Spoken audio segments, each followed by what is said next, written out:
At our New Year's Eve dinner, my son raised his glass and said, "I hope this is Dad's last New Year in this house." Everyone laughed. I smiled back. I caught the hidden threat in his words. But I stayed calm. What they didn't know was that I'd already made one phone call, and the next morning when police cars pulled into my driveway, his entire world collapsed. Hello everyone, thanks for joining us. Please like, subscribe, and let me know in the comments which country or city are you tuning in from. A gentle note, this tale blends dramatized scenarios with educational insights. If names or settings seem familiar, it's entirely by chance, though the lessons here are profoundly important. The phone rang on a cold November morning, the kind of cold that settles deep into your bones when you live alone in a house built from stone. I was standing by the kitchen window, watching frost creep across the apple trees, when the sound cut through the silence.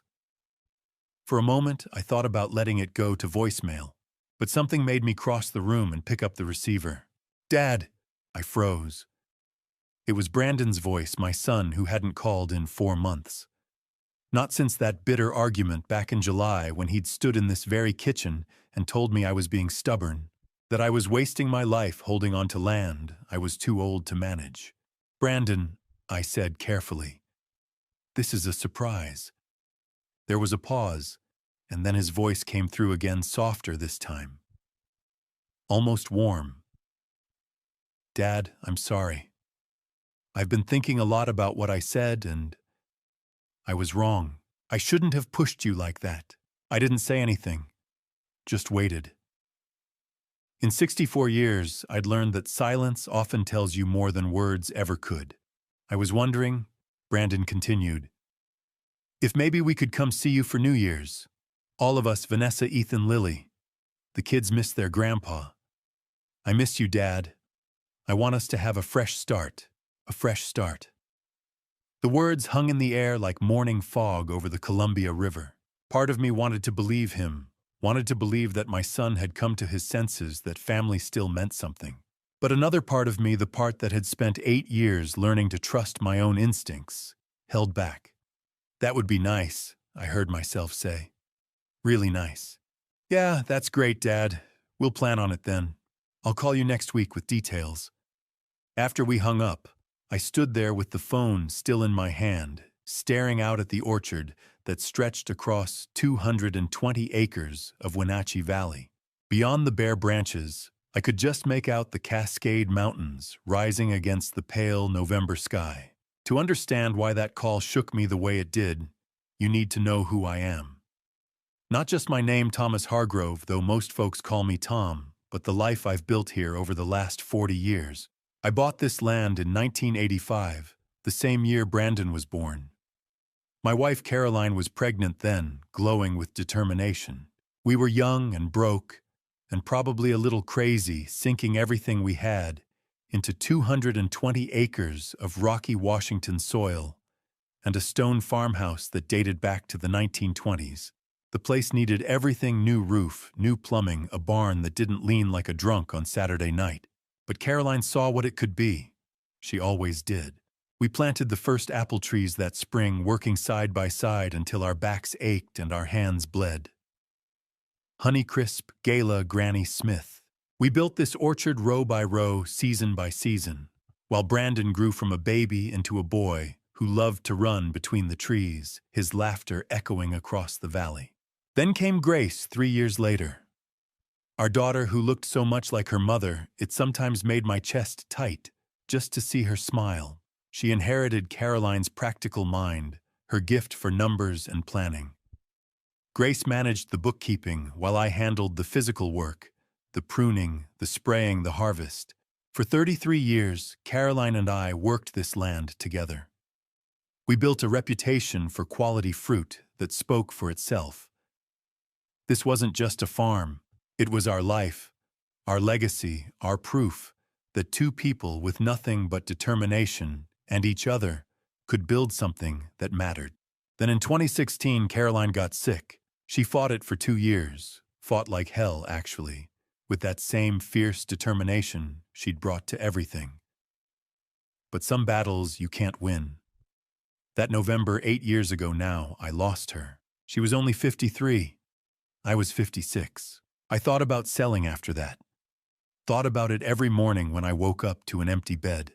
But every time I walked the orchard rows, I could feel Caroline there in the trees we'd planted, in the soil we'd tended, in the stone walls of the house we'd rebuilt together. So I stayed. Grace understood. She visits twice a month, calls every Sunday without fail, helps out during harvest season. She's never once suggested I should sell, never made me feel like I was clinging to the past. She knows this place is more than just land and trees. It's memory made solid. It's love that outlasted loss. Brandon's visits became different after his mother passed. Less frequent, and when he did come, there was always an edge to it. Questions about estate planning, about what the land was worth, about whether I'd considered options. He'd started a contracting business in Spokane, and from what little he shared, it wasn't going well. His wife Vanessa worked in commercial real estate, always impeccably dressed, always checking her phone. The grandkids, though, Ethan's 9 now and Lily's 6, they still had that wonder in their eyes when they visited. Still wanted to climb the apple trees and chase the barn cats and hear stories about their grandmother. That's what I held on to, which is why that phone call rattled me so much. 4 months of silence broken by an apology and an invitation. A fresh start, he'd said. Part of me wanted desperately to believe it. Part of me remembered every piece of advice Caroline had given me over the years, distilled down to one essential truth she'd said more than once. Trust your children, Tom. But trust yourself first. I set the phone back on the counter and returned to the window. The frost had spread further now, delicate patterns across the glass that would melt by noon. Beyond it, my orchard waited 220 acres of bare branches that would bloom again come spring the way they always had. In my hand, my phone buzzed with a text from Brandon, really looking forward to it. Dad, love you. I stared at those last 2 words for a long time. Then I thought about Caroline's warning and wondered if maybe, just maybe, I should have trusted myself a little more than I wanted to trust my son. I needed air. After hanging up with Brandon, I stood in that kitchen for what felt like an hour, but was probably only a few minutes. The walls felt too close, the silence too loud. So I pulled on my work jacket, the canvas one with Caroline's sewing job on the left elbow, patched so many times the patch had patches, and stepped outside. The cold hit me like a wall. November in Wenatchee Valley doesn't mess around. The frost had spread across everything overnight, turning the grass silver and making each breath come out in white clouds. My boots crunched on the frozen ground as I walked toward the orchard, and that sound brought me back to myself somehow.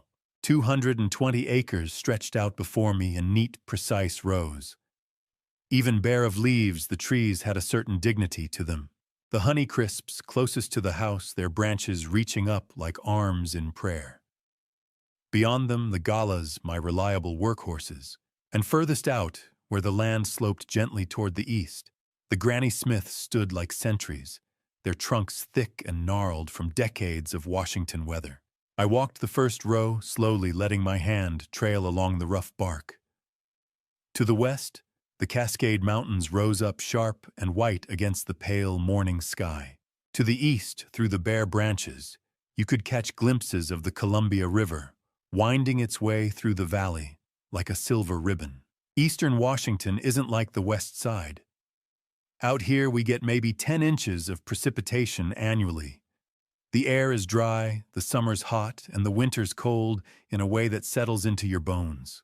But that dryness is what makes our apples perfect concentrated sweetness, crisp texture, the kind of fruit that makes people stop chewing and really taste what they're eating. I stopped in the middle of the Honeycrisp section and closed my eyes.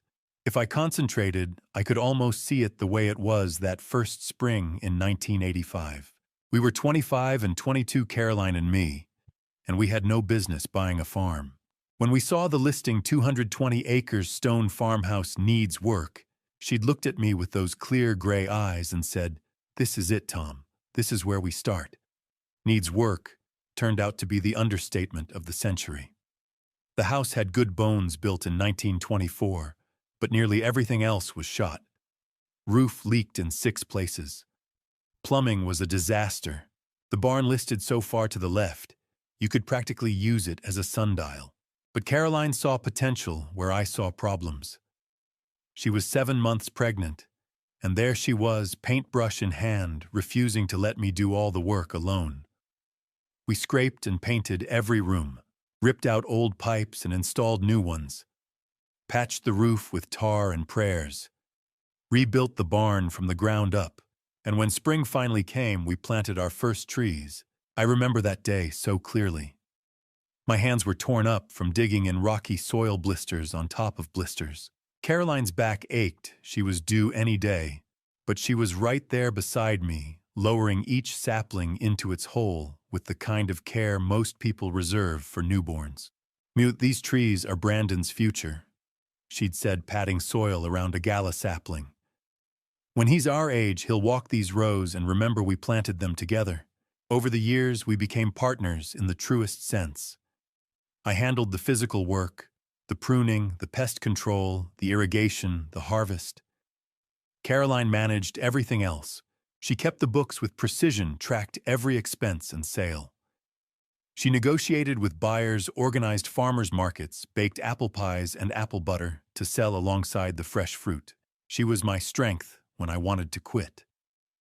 There were bad years, late frosts, early heat waves, hailstorms that stripped the trees bare. But Caroline would sit at that kitchen table running the numbers, and she'd look up at me with absolute certainty and say, "We'll make it work, Tom. We always do." Then came 2014. She started feeling tired, bone-tired, the kind that doesn't go away with sleep. The diagnosis came in January 2015, advanced stage poor prognosis, treatment options limited. Caroline fought for 2 years. She never complained, not once, just kept managing the books from her hospital bed, kept asking about the harvest, kept telling me to make sure I pruned the galas correctly come spring. November 2016 brought the first snow early. I remember standing at the bedroom window watching fat flakes drift down onto the orchard. Caroline was in bed thinner than I'd ever seen her, but she smiled when she saw the snow. "The trees will rest now," she whispered. "That's good." She slipped away that night with the snow still falling and the orchard settling into its winter sleep. For a while I thought about selling, but every time I walked these rows I felt Caroline here, in the trees we'd planted together, in the stone walls we'd rebuilt, in the soil we'd worked, until it became something that could sustain life. Over the years, developers started circling. I've had offers, good ones. Last year, someone went as high as $4.2 million cash, closed in 30 days. I turned them all down. This isn't just land. This is Caroline. This is Brandon's first steps between the apple trees and Grace learning to drive on the dirt roads between sections. This is 33 years of marriage, of building something that matters. When I finally walked back to the house, I stopped in the living room. There on the mantel above the fireplace sits a photograph in a simple wooden frame. Caroline young and glowing, holding infant Brandon in her arms. She's looking down at him with such fierce love that it makes my chest ache even now. Behind her, through the window, you can just see the young orchard, our first trees, barely more than saplings. I stood there for a long time studying that photograph, and I wondered, does he remember? Does my son remember how much his mother loved this place? Does he understand that when she looked at these trees, she was seeing his future? Or has he forgotten the way we all forget the things that matter most until it's too late? The phone rang at 9 o'clock Sunday morning, right on schedule. I was at the kitchen table with my second cup of coffee, and the Wenatchee world spread out in front of me, though I'd been staring at the same article for 10 minutes without actually reading it. My mind kept drifting back to Brandon's call, turning it over and over like a stone in my pocket. But when I picked up and heard Grace's voice, warm and familiar as an old sweater, something in my chest loosened. "Morning, Dad. How are you holding up?" That was Grace. Always checking in, always genuinely wanting to know. Not "how are you" as a formality, but as a real question that deserved a real answer. "Oh, you know, I said, pushing the newspaper aside. Same as always. How's the semester going? Busy. I've got a seminar on medieval monasticism that's kicking my tail 18 undergrads who think monks just sat around copying manuscripts and drinking beer. She laughed, and the sound was so much like her mother's that I had to close my eyes for a second. How's the orchard? Did that frost we had Thursday do any damage? Nothing serious. Few small branches down on the Honeycrisps, but the trees are dormant anyway. We fell into our usual rhythm, her telling me about her research, me telling her about the farm. Grace taught history at Washington State University's Spokane campus, specializing in medieval Europe. She visited twice a month, like clockwork, always helping out with whatever needed doing. During harvest season, she'd take a week off and work alongside me and the hired crew. And she'd never once, not once in 8 years, suggested I should think about selling the farm. She understood, the way Caroline had understood. So, Grace said, and I heard the shift in her tone, casual conversation, moving toward something more serious. Anything new happened this week? I hesitated. Took a sip of coffee that had gone lukewarm. Brandon called. Silence on the other end.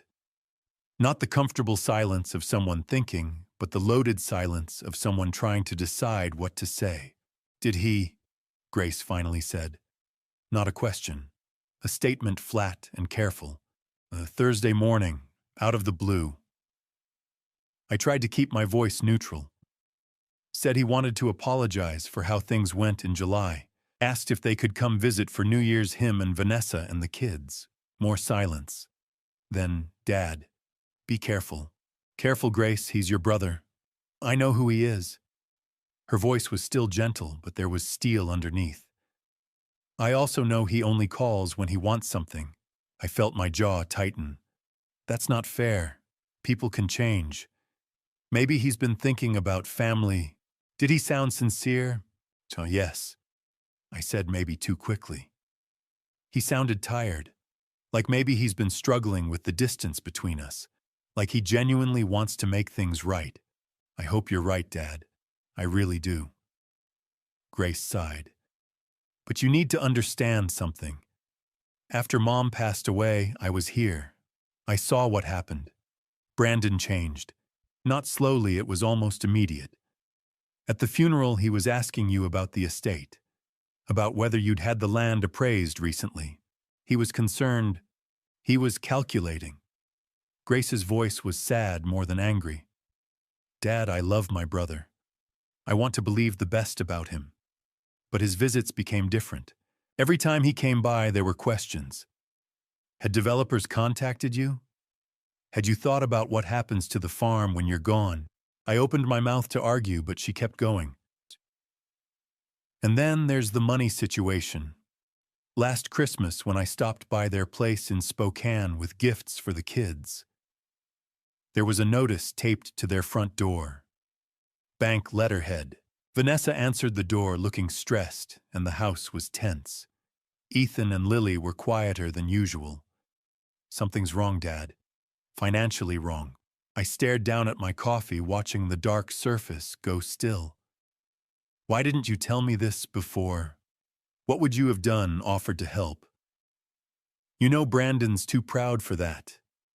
But Dad, when someone is desperate for money and their father owns land worth millions, you have to at least consider the possibility that the reconciliation might not be entirely about family healing. He's my son, I said quietly. I have to believe he's capable of change. I know, and I'm not saying don't let them come. I'm just saying, document everything. Keep a record of your conversations. If he starts asking about money or the farm or your estate plans, don't commit to anything without thinking it through. Maybe even talk to a lawyer. A lawyer, Grace. Just promise me you'll be careful. Please. The worry in her voice got to me more than the warnings had.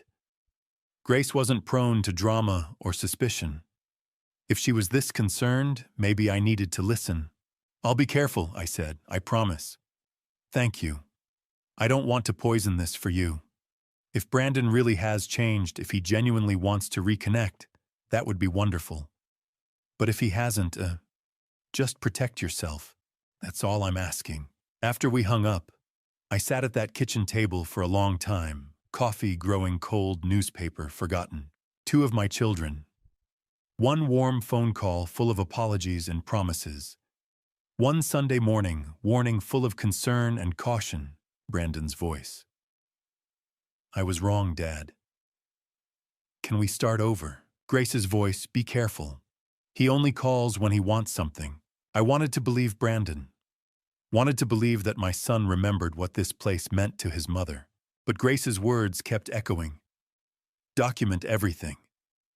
Something's wrong. Financially wrong. In the end, I decided I'd have to trust them both in different ways. But just in case Grace was right, I pulled out a notebook from the junk drawer and wrote down the date, the time, and everything Brandon had said on that Thursday morning call. Document everything Grace had said. So that's what I'd do. After I hung up with Grace, I couldn't settle. Her warnings echoed in my head, but so did Brandon's voice, that warmth, that apology. I needed to understand how we'd gotten here, how the distance between us had grown so wide. I found myself in the study, a small room off the living room that Caroline used to call my thinking space. Floor-to-ceiling shelves lined with farm manuals, tax records, and photo albums collected over 40 years. I pulled out the oldest album, forest green leather corners worn soft, and carried it to the desk by the window. Dust puffed up when I opened it. I couldn't remember the last time I'd looked through these. I flipped past the toddler photos to the ones I was really looking for Brandon, between the ages of 6 and 12, when he still loved this place the way I did. There. Brandon at 6, standing next to me in the orchard on a spring morning. He's wearing work gloves 3 sizes too big, and his smile is gap-toothed and enormous. I'd been teaching him how to prune the lower branches on the galahs, and he'd taken to it with such serious concentration. Like this dad he'd asked 100 times that morning. Just like that, buddy. I turned the page. Brandon at 8, halfway up a Honeycrisp tree, looking down at the camera with pure joy. Caroline had taken that photo, her voice calling up to him. Brandon Joseph Hargrove, you get down from there before you break your neck.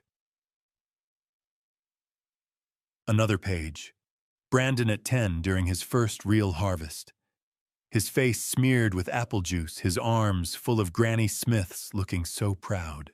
He'd worked from sunrise to sunset that day, refusing to quit even when I told him he could take a break. I want to help, he'd insisted. This is our farm, Dad. I'm supposed to help. And then one more Brandon at 12, standing in front of the barn, hands on his hips, in an unconscious imitation of my own stance. Caroline had written a caption below it in her neat handwriting. Brandon says he wants to run this place someday. I think he means it. I closed my eyes, feeling that familiar ache in my chest. Where did that boy go? Brandon had been a good student, good enough to get into Washington State University on a partial scholarship. He'd chosen business administration, not agriculture, which had disappointed me at first, but Caroline had been practical. Well, let him find his own way, she'd said. Maybe he'll come back to farming with business skills we never had. He'd met Vanessa during his junior year. They'd married in 2010, a small ceremony in Spokane that felt more like a business merger than a celebration. He'd started his contracting business right after graduation, residential construction, focusing on starter homes. For the first few years, he'd done well. Built 3 houses his first year, then 5, then 7. Then Caroline got sick, and everything shifted. Brandon's first visit after the funeral was in December 2016, just 3 weeks after we'd lost her. I'd expected him to want to talk about his mother, to share memories, but instead, he'd walked through the house like he was taking inventory. Have you had the property appraised recently? What's the estate plan look like? Who inherits if something happens to you? I'd been too numb to be offended, too deep in my own fog of loss to recognize what was happening. But looking back now, I could see it clearly the moment my son stopped seeing me as his father and started seeing me as an obstacle between him and something he wanted. The visits after that followed a pattern. He'd come by every few months, and somewhere in the conversation he'd circle back to the same questions. Had developers contacted me? Had I thought about what I'd do with the farm as I got older? Did I know what the land was worth now? Each time I'd shut him down. Each time the distance between us grew a little wider. But I hadn't understood the desperation behind those questions until last Christmas. Brandon had driven out, alone. We'd been sitting in the kitchen drinking coffee when his phone rang. He'd glanced at the screen, his face going tight, and excused himself to take it in the barn. I hadn't meant to eavesdrop. But the barn door hadn't latched properly, and sound carries in the cold air. I just need more time. Brandon's voice strained in a way I'd never heard before. Tell him I'm good for it. Please, just another month. A pause. I know what I said. I know. But the deal fell through. Just give me until February. And I swear. His voice cracked, and I'd backed away from the window, feeling like I'd intruded on something private and shameful. Later, when Vanessa had arrived to pick him up, I'd heard them in the kitchen while I was in the living room. This is the last time, Brandon. Vanessa's voice sharp as broken glass. I can't keep covering for you. We're going to lose everything. The house, the business, everything we've built. When they came out, Vanessa's smile was brittle, and Brandon's face was pale. I'd walked them to the door, hugged my son, and watched them drive away with a sick feeling in my stomach. But I hadn't asked, hadn't wanted to know. I looked down at the photo album again, at 12-year-old Brandon promising to run this place someday. What had happened? Business failure, that much seemed clear. But how bad was it? And why hadn't he just told me? Maybe losing his mother had finally hit him, I thought. Maybe 4 months of silence had been him working through grief, realizing that life was too short to stay angry. Maybe that phone call was genuine. I wanted to believe that. Needed to believe it. I closed the album carefully and placed it back on the shelf. He's my son, I thought. Whatever's happened to him, he's still my son. That boy is still in there somewhere. I can't give up on him. As I left the study, I glanced back at the shelf. The album with young Brandon's photo on the cover, smiling, gap-toothed, and fearless. I hope you're right about wanting to start over, I said quietly. But Grace's warning whispered in the back of my mind. Be careful. Document everything. So I would. I'd give Brandon his chance. I'd let him come for New Year's, let him try to rebuild what we'd broken. But I'd also keep my eyes open. To understand which Brandon was real, the apologetic voice on the phone, or the desperate man Grace had warned me about, I had to go back to July. 4 months before that November call. 4 months before, he'd said, I'm sorry. And can we start over? 4 months to the day we stopped being father and son and became something else entirely. It was a Thursday afternoon, middle of July, the kind of heat that makes eastern Washington feel like the surface of the sun. I was in the barn checking irrigation equipment when I heard a truck coming up the drive. When I stepped outside and saw Brandon's silver Ford, my first thought was, maybe he's come to make things right. He climbed out of the truck alone. No Vanessa, no kids. Just Brandon in khakis and a polo shirt, looking every inch the successful contractor, though something in his face seemed strained. Hey, Dad. He managed a smile that didn't quite reach his eyes. Hope it's okay I didn't call first. Was passing through on business, thought I'd stop by. I made dinner steaks from the butcher and Wenatchee corn on the cob tomatoes from the garden. We ate on the back porch, watching the sun sink toward the Cascades. For a while, things felt almost normal. Brandon asked about the harvest projections.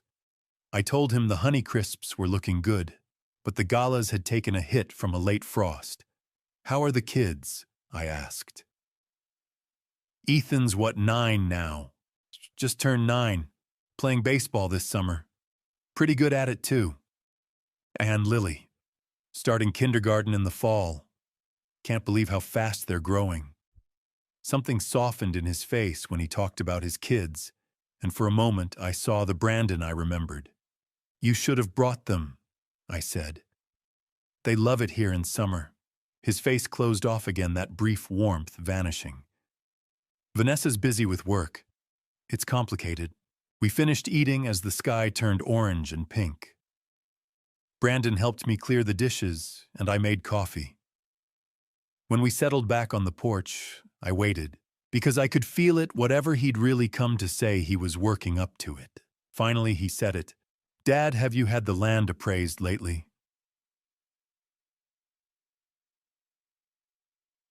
I set my coffee down carefully. "Why do you ask?" There's a developer in Spokane, really reputable guy, handled some big projects in the valley, and he's been buying up orchards." Brandon leaned forward, elbows on his knees, offering incredible terms. Cash deals well above market value, quick closings. Some of the families have been able to retire early, travel, really enjoy their lives. I didn't say anything. Just watched him. Watched the way he couldn't quite meet my eyes. "You've worked this land for 40 years, Dad. 40 years of waking up before dawn, of breaking your back, of worrying about weather and pests and prices." His voice took on a coaxing quality. "Don't you think you've earned the right to rest?" Something cold settled in my chest. "Your mother and I talked about a lot of things," I said quietly. "But the places we wanted to see, they were right here. This orchard, these trees, this life we built together." Brandon's jaw tightened. "I'm just saying you have options. You're 64. That's not old, but it's not young either. What if something happens? What if you fall off a ladder, or I'll decide when I'm ready to stop working my own land?"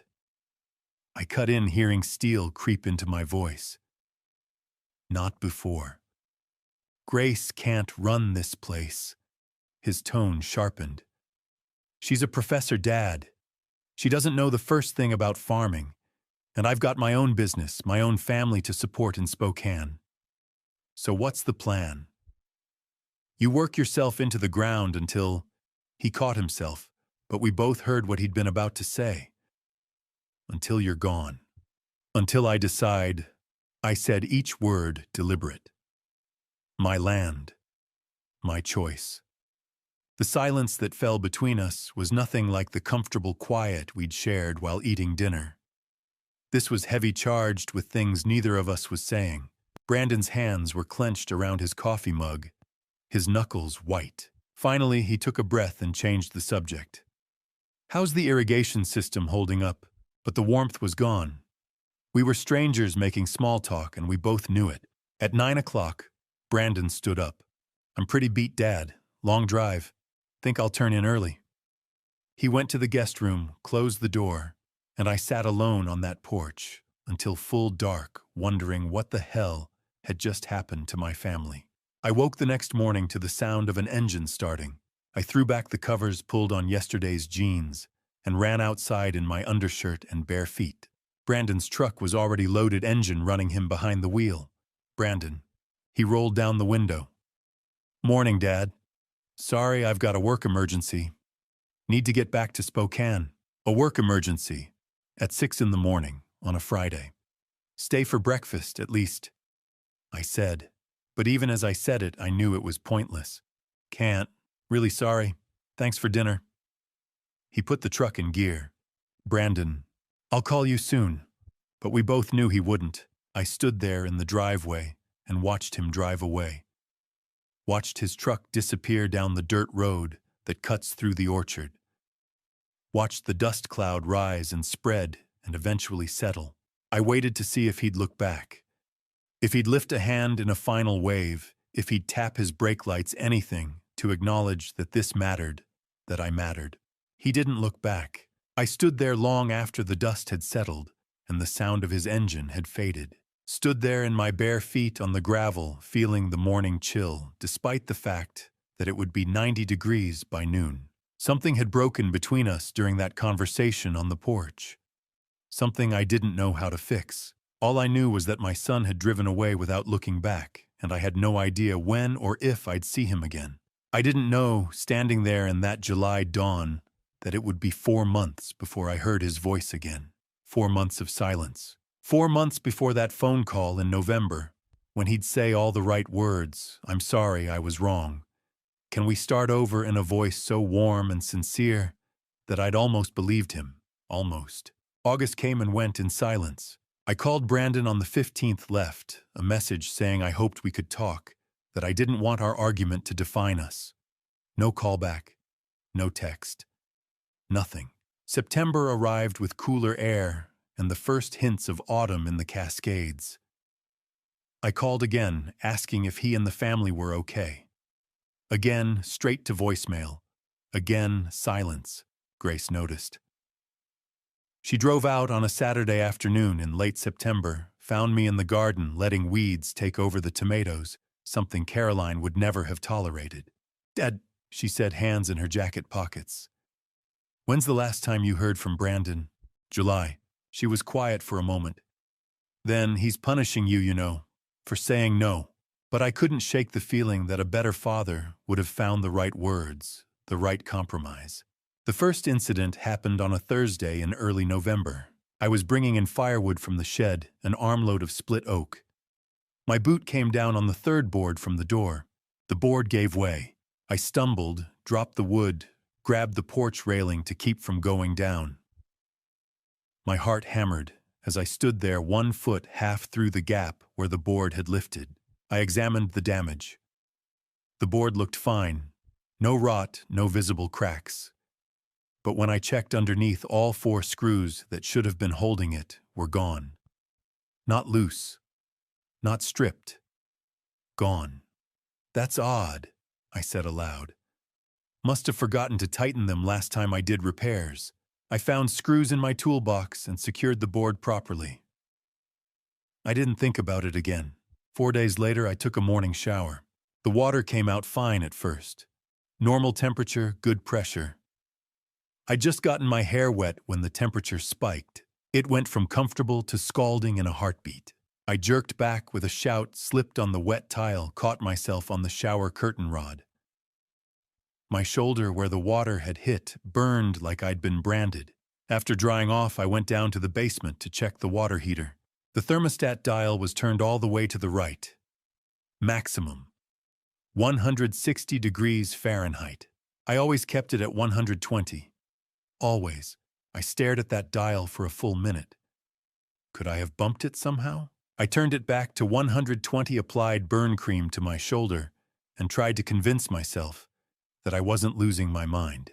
3 days after that, I needed rope from the barn loft. I climbed the wooden ladder slowly and pulled myself up into the dim space.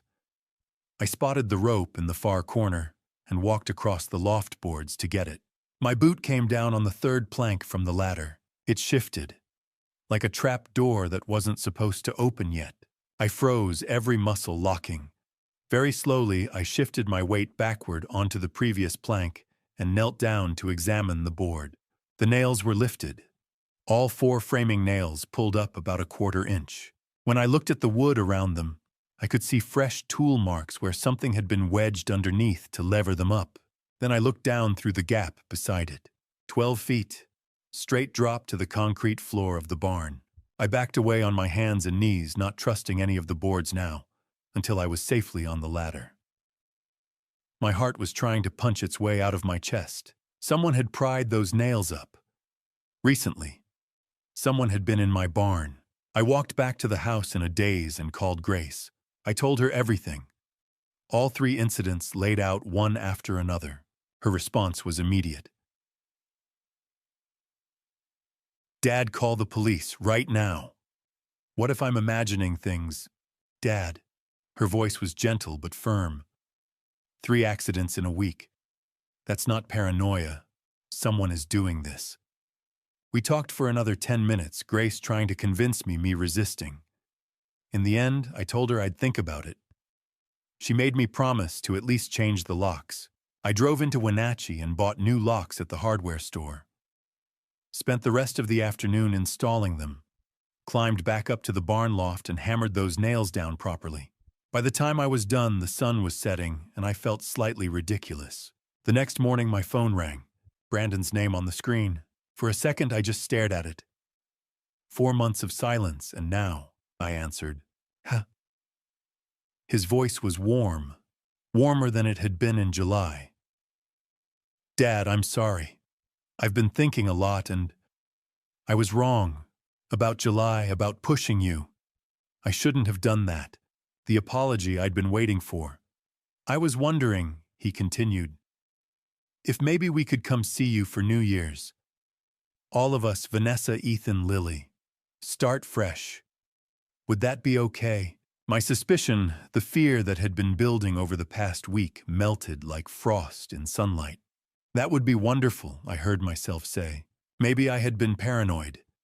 Maybe the accidents were just that, accidents. Maybe my son really had spent 4 months thinking about our relationship and decided to try again. After we hung up, I stood there with the phone in my hand, feeling something like hope for the first time in months. Grace's warning whispered in my memory, he only calls when he wants something. But I pushed it aside. My son was coming home for New Year's. We were going to start fresh. Everything was going to be fine. 2 weeks passed in relative peace. Brandon called once more mid-December to confirm the New Year's plans. His voice was cheerful, asking what the kids should bring, whether Ethan needed snow boots for playing in the orchard. When I hung up, I felt something I hadn't felt in months, like maybe I still had a family. On December 18th, I drove into Wenatchee to pick up my monthly prescription refill. I'd been taking lisinopril for blood pressure since 2018, 20 milligrams once a day every morning with breakfast. Paul Richmond, the pharmacist at Wenatchee Family Pharmacy for 30 years, always had it ready for me on the 18th. "Some morning, Tom?" Paul handed me the white paper bag across the counter. "How's the orchard?" "Quiet this time of year. Brandon's coming for New Year's with his family." Paul's eyebrows rose. He knew about the estrangement. "That's good. Family's important." I paid, took the bag, drove home. That evening I took my pill with dinner. I was standing at the kitchen sink, glass of water in one hand, pill bottle in the other, when I first noticed. I'd shaken a pill into my palm and was about to toss it back when something made me pause. The shape was right oval, scored down the middle. But the color was off. Instead of the pale pink I'd been taking for years, this pill was chalky white. Must be a generic brand change, I thought. Pharmacies did that sometimes. I swallowed it and thought nothing more about it. The next morning I woke up lightheaded. Not enough to worry about. I'd worked too long in the cold. Low blood sugar, probably. I made myself eat oatmeal and felt a little better. By afternoon, though, the nausea had started. A queasy rolling in my stomach that made me skip lunch. December 20th, I woke to the room spinning. I sat up too fast, and the ceiling tilted like I was on a boat. I gripped the edge of the mattress until things steadied, then made my way downstairs, carefully, one hand on the wall. The nausea was worse. I couldn't face food. Just coffee sipped slowly while sitting very still. Around noon, climbing the stairs to check a leaking faucet left me breathless and sweating. My heart was pounding, racing like I'd just run a mile. "Must be the flu," I said aloud. "Just need rest." But I hadn't had a fever. This didn't feel like flu. This felt wrong. On the morning of December 21st, I nearly passed out in the barn. I'd gone out to check on the tractor. I was standing beside it, hand on the hood, when the dizziness hit like a wave. The barn lurched sideways. My vision went gray at the edges, narrowing to a tunnel. I grabbed for the nearest support beam and missed, went down on one knee on the concrete floor. My heart was doing something it had never done before, skipping beats, then racing to catch up, then skipping again. Irregular, frantic. I stayed there on my knees for what felt like 10 minutes, head down, breathing slow and deep, waiting for the world to stop tilting. When I finally felt steady enough to stand, I walked very carefully back to the house and sat heavily at the kitchen table. This wasn't flu. Something was wrong. I went upstairs to the bathroom and opened the medicine cabinet. There in the back was my old lisinopril bottle from October. I'd meant to throw it away, but never had. I carried both bottles downstairs and set them side by side on the kitchen table in the bright afternoon light. From the old bottle, I shook out one of the 3 remaining pills. Pale pink. Smooth coating. Clear imprint Lisinopril 20. From the new bottle, I shook out another pill. Chalky white. Rough, almost powdery coating. The imprint was there, but smudged. I held them both up to the window light. They weren't even close to the same. My chest went tight, pure cold fear. I picked up my phone and called the pharmacy. 20 minutes later, I was standing in the pharmacy, both pill bottles on the counter. Paul had closed the door to the consultation room. He took one of the white pills and examined it under his desk lamp. Then he did something that made my stomach drop. He scraped lightly at the coating with his thumbnail. A fine white powder came away. This is chalk-based," he said quietly. "Lisinopril uses a polymer coating. It shouldn't powder like this." He picked up a magnifying glass, held it over the white pill. "See how this imprint is smudged? Like someone pressed it into a soft mold, not stamped it mechanically. The real pharmaceutical imprints are clean, precise. This is crude." He looked at me, his face pale. "Tom, these are counterfeit. Someone replaced your medication. You need to stop taking these immediately, and you need to call the police." My hands were shaking. I looked down at the two bottles. Pink pills that had kept my blood pressure stable for years. White pills that had made me dizzy, nauseous, that had nearly made me pass out in my own barn. I thought about the porch board with missing screws, the scalding shower, the barn loft with lifted nails. 4 incidents now. 4 times someone had created a situation that could have hurt me. But this was different. This was about making me take something into my body. "I'll seal this bottle," Paul said, already getting an evidence bag. "You can't take any more of these. I'm contacting the state pharmacy board today. But Tom, listen to me. You need to file a police report. This isn't a mistake. Someone did this deliberately."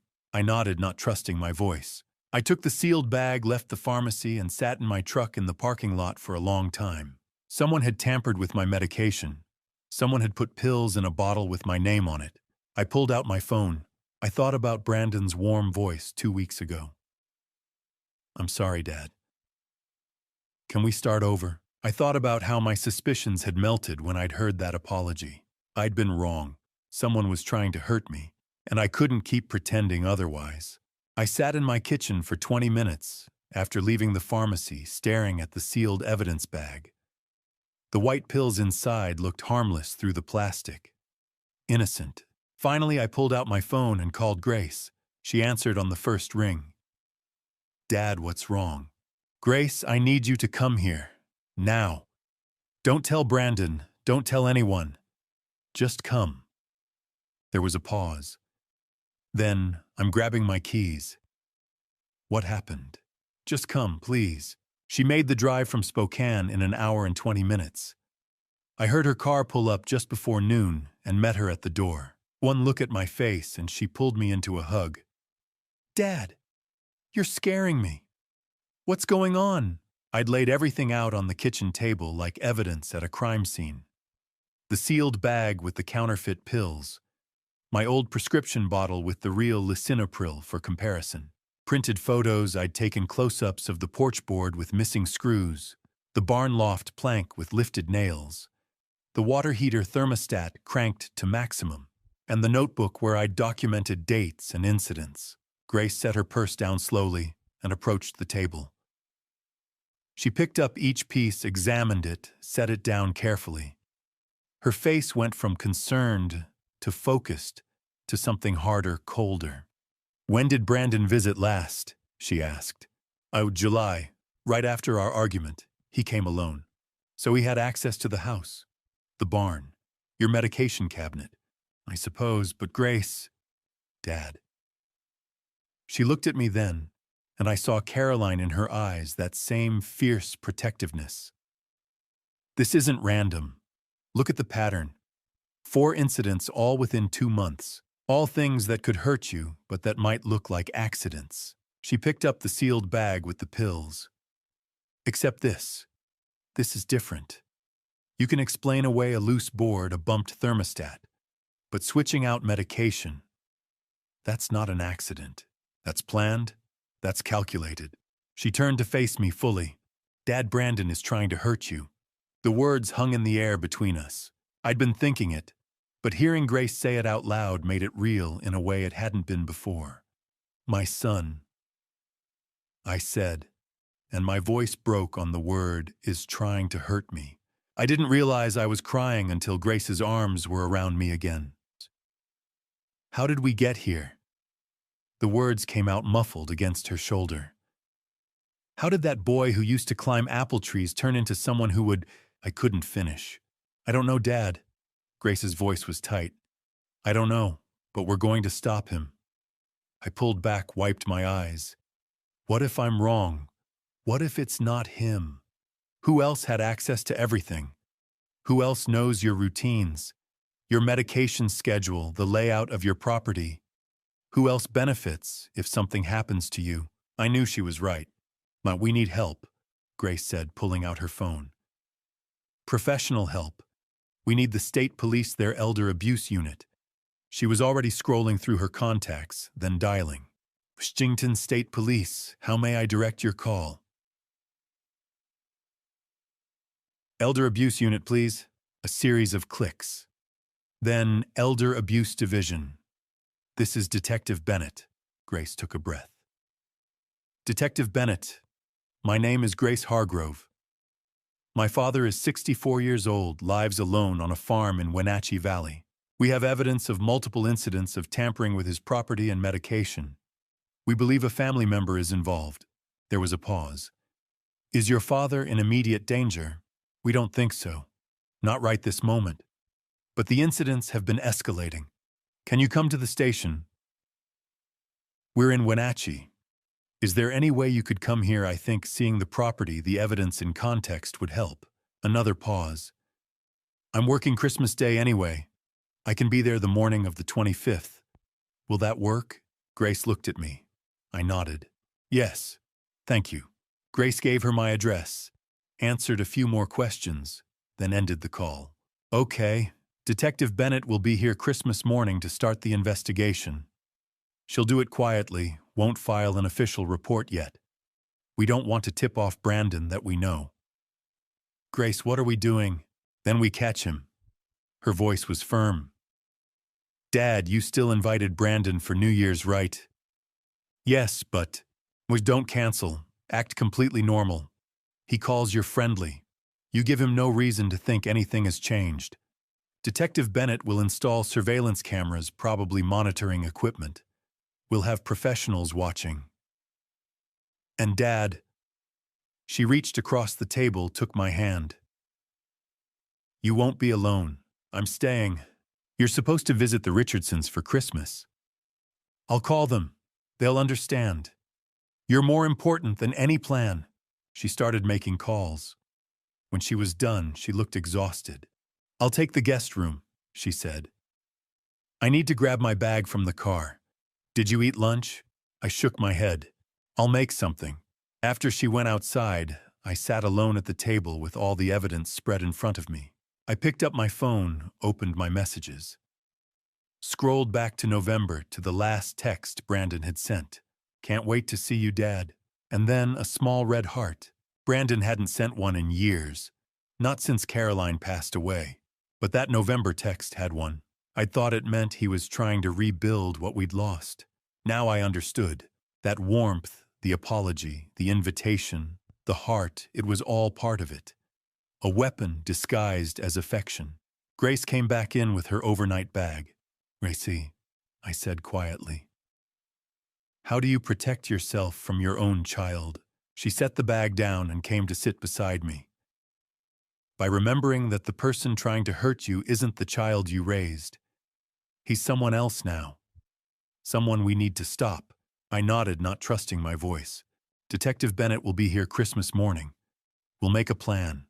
We'll gather evidence. And we'll make sure he can't hurt you again. I looked at my daughter and felt something like hope cut through the fear.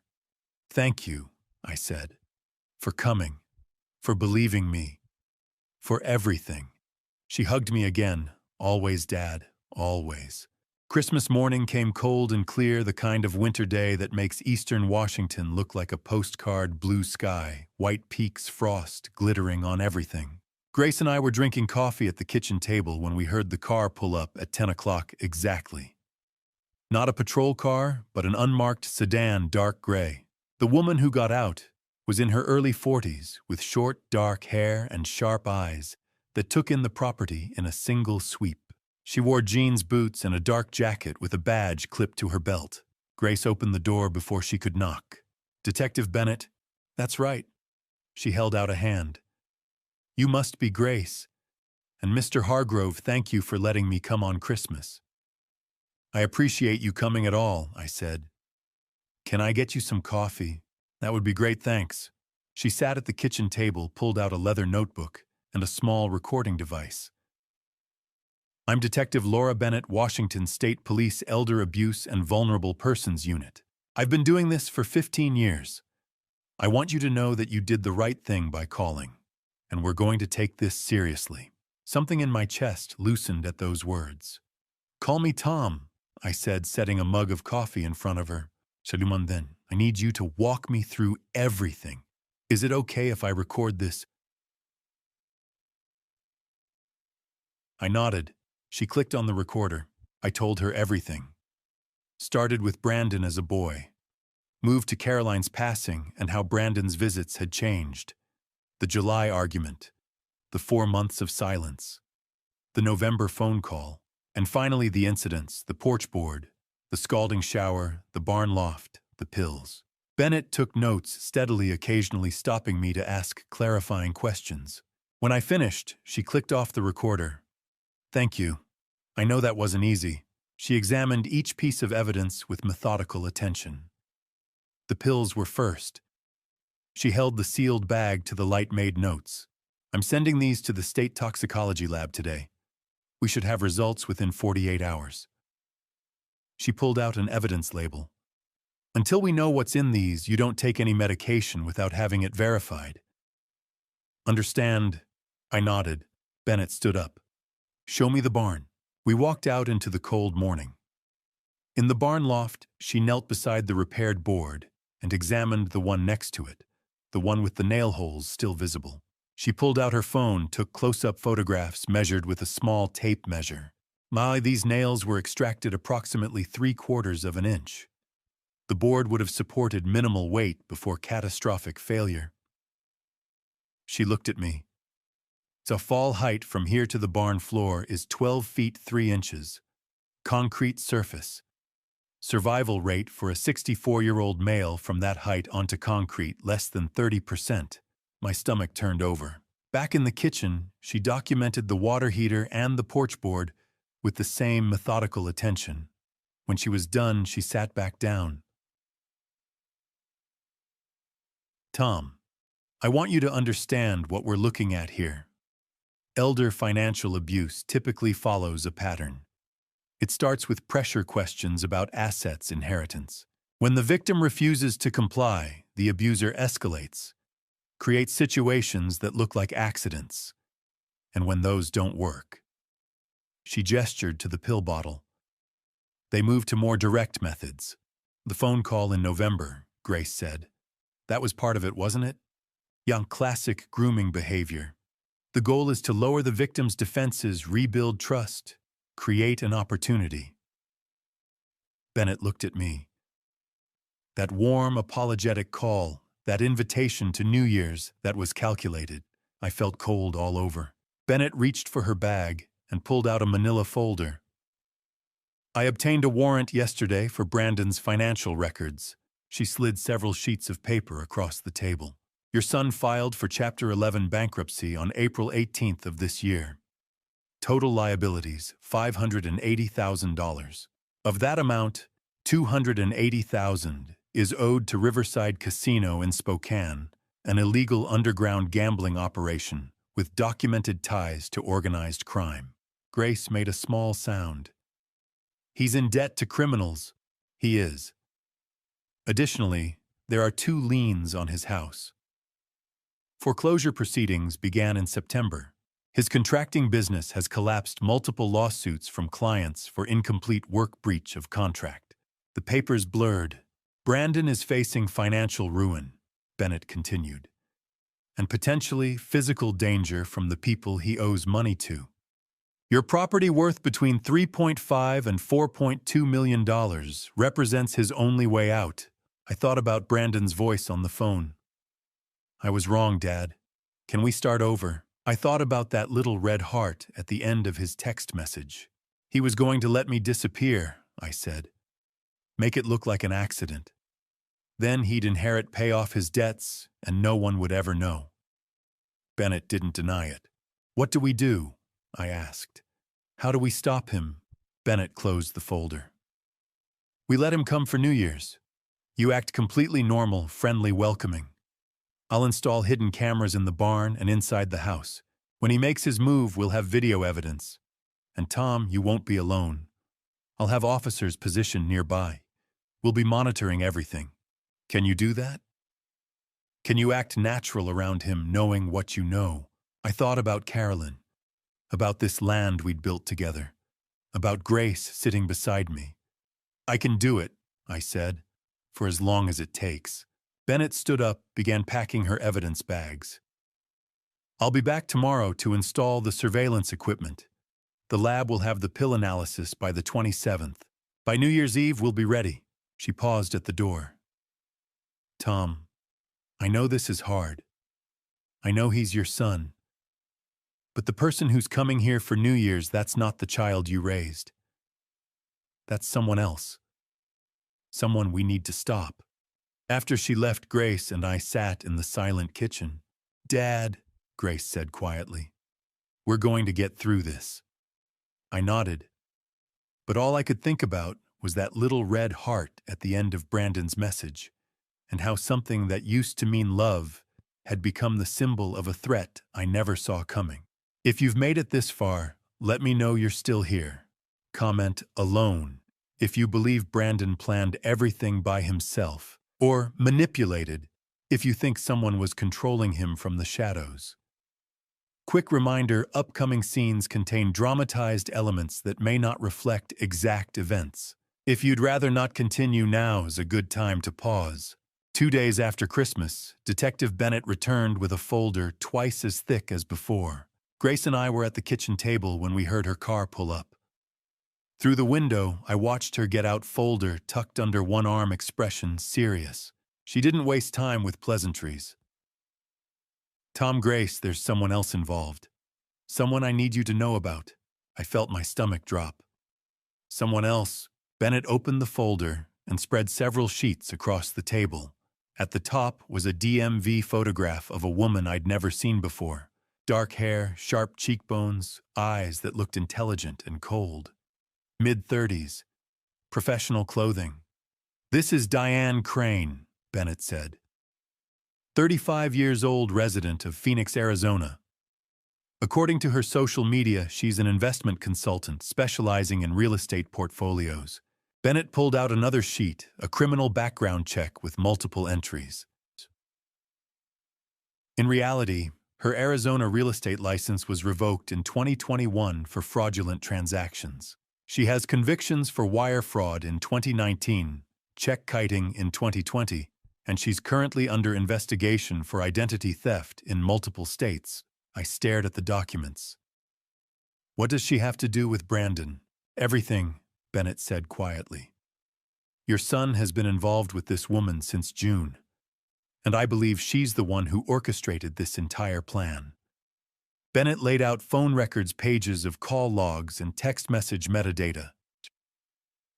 Since June 14th, there have been 247 documented communications between Brandon's cell phone and Diane Crane's number. They started slow in June. By July, they were talking 30 times a month. By December, it was daily. She pulled out a calendar marked with highlighter. June 14th, your son attended a real estate networking event in Spokane.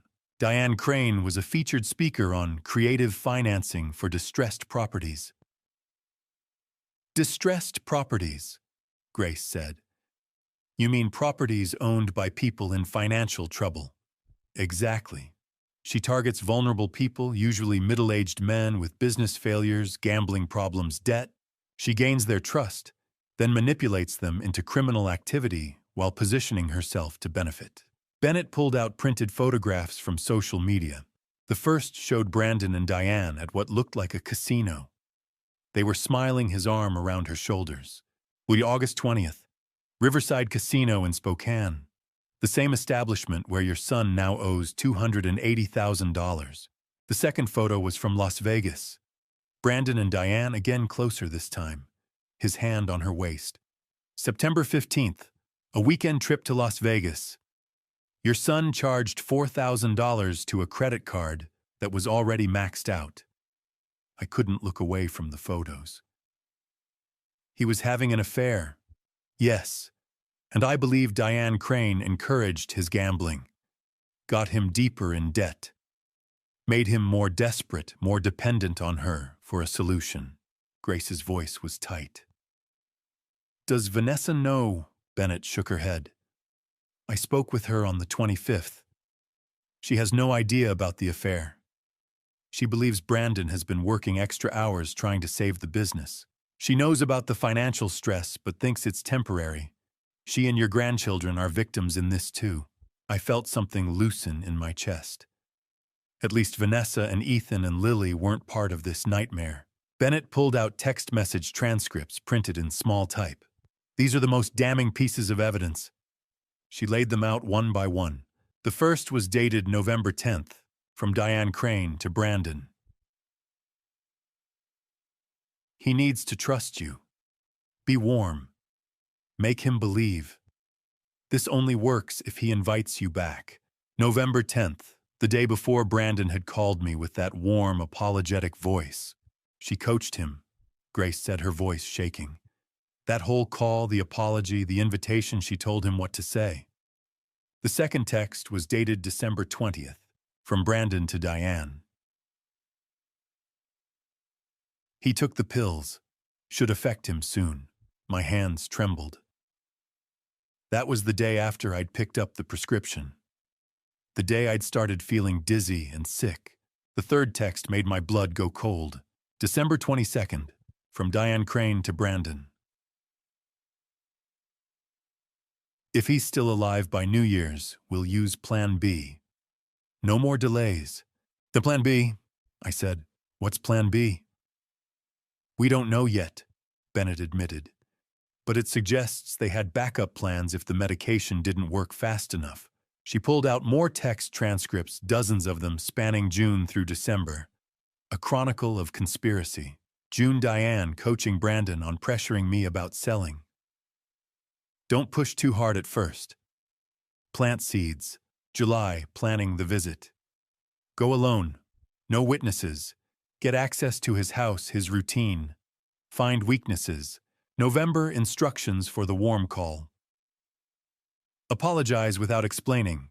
Promise a fresh start. He'll want to believe you. December, the final phase. The pills will take a week, maybe two. When he's weakened, the fall will look natural and running through multiple messages. Once this is done, we're free.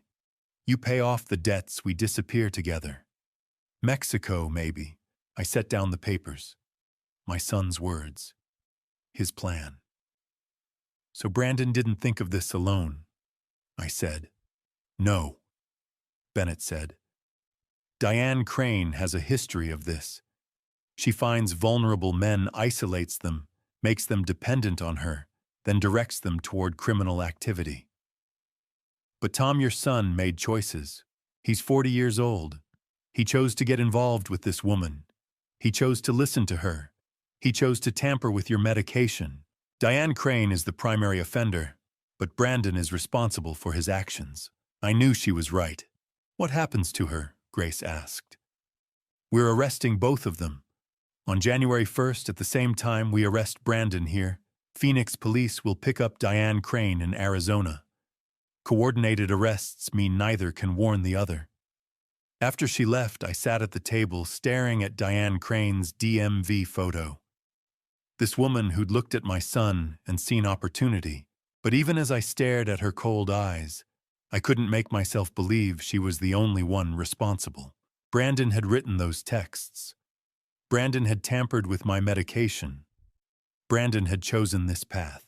Diane Crane might have opened the door, but my son had walked through it willingly. The next evening, Grace and I sat at the kitchen table watching Bennett's team install the last surveillance camera in the barn when her phone rang. "It's the state lab," she said, setting the phone on speaker. "You need to hear this.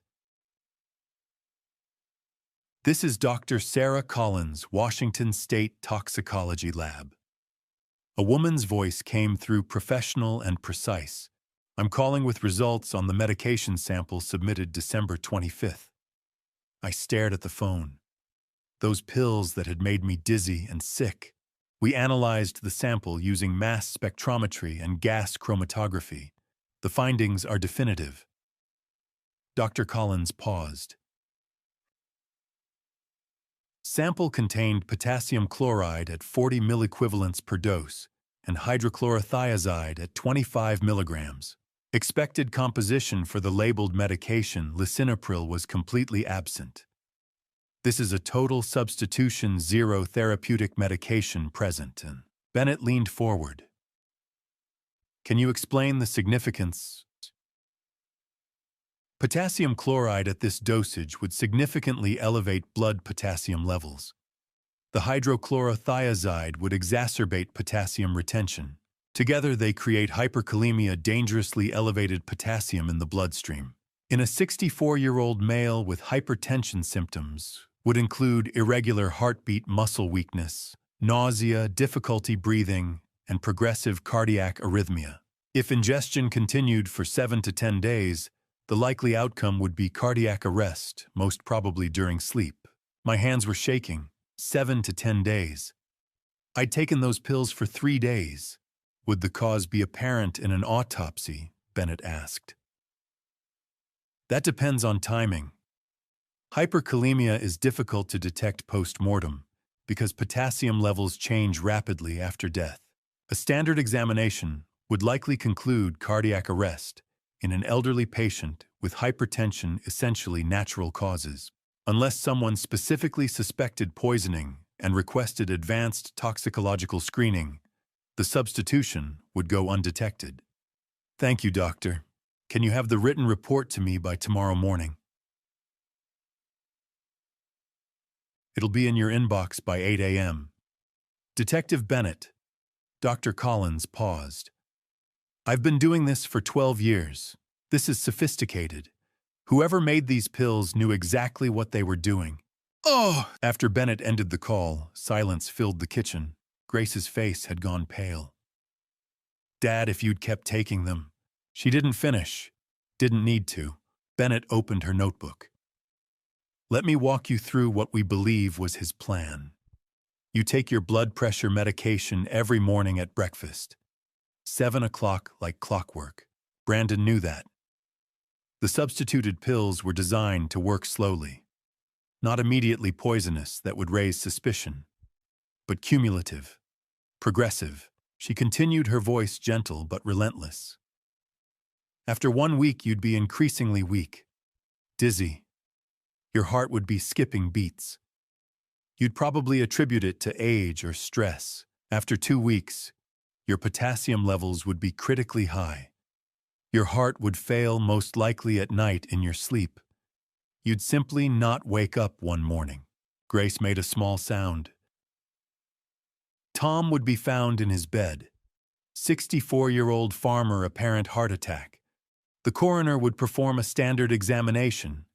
No signs of trauma. Conclusion, natural causes. No autopsy unless someone specifically requested one. And if Brandon did, Bennett met my eyes. He'd do it publicly, playing the grieving son. But he'd know it wouldn't find anything suspicious. He planned every detail, Grace said.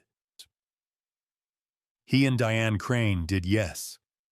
The texts show they discussed the timeline. They expected results within 2 weeks, right around New Year's. The visit was cover, the loving son spending holidays with his elderly father.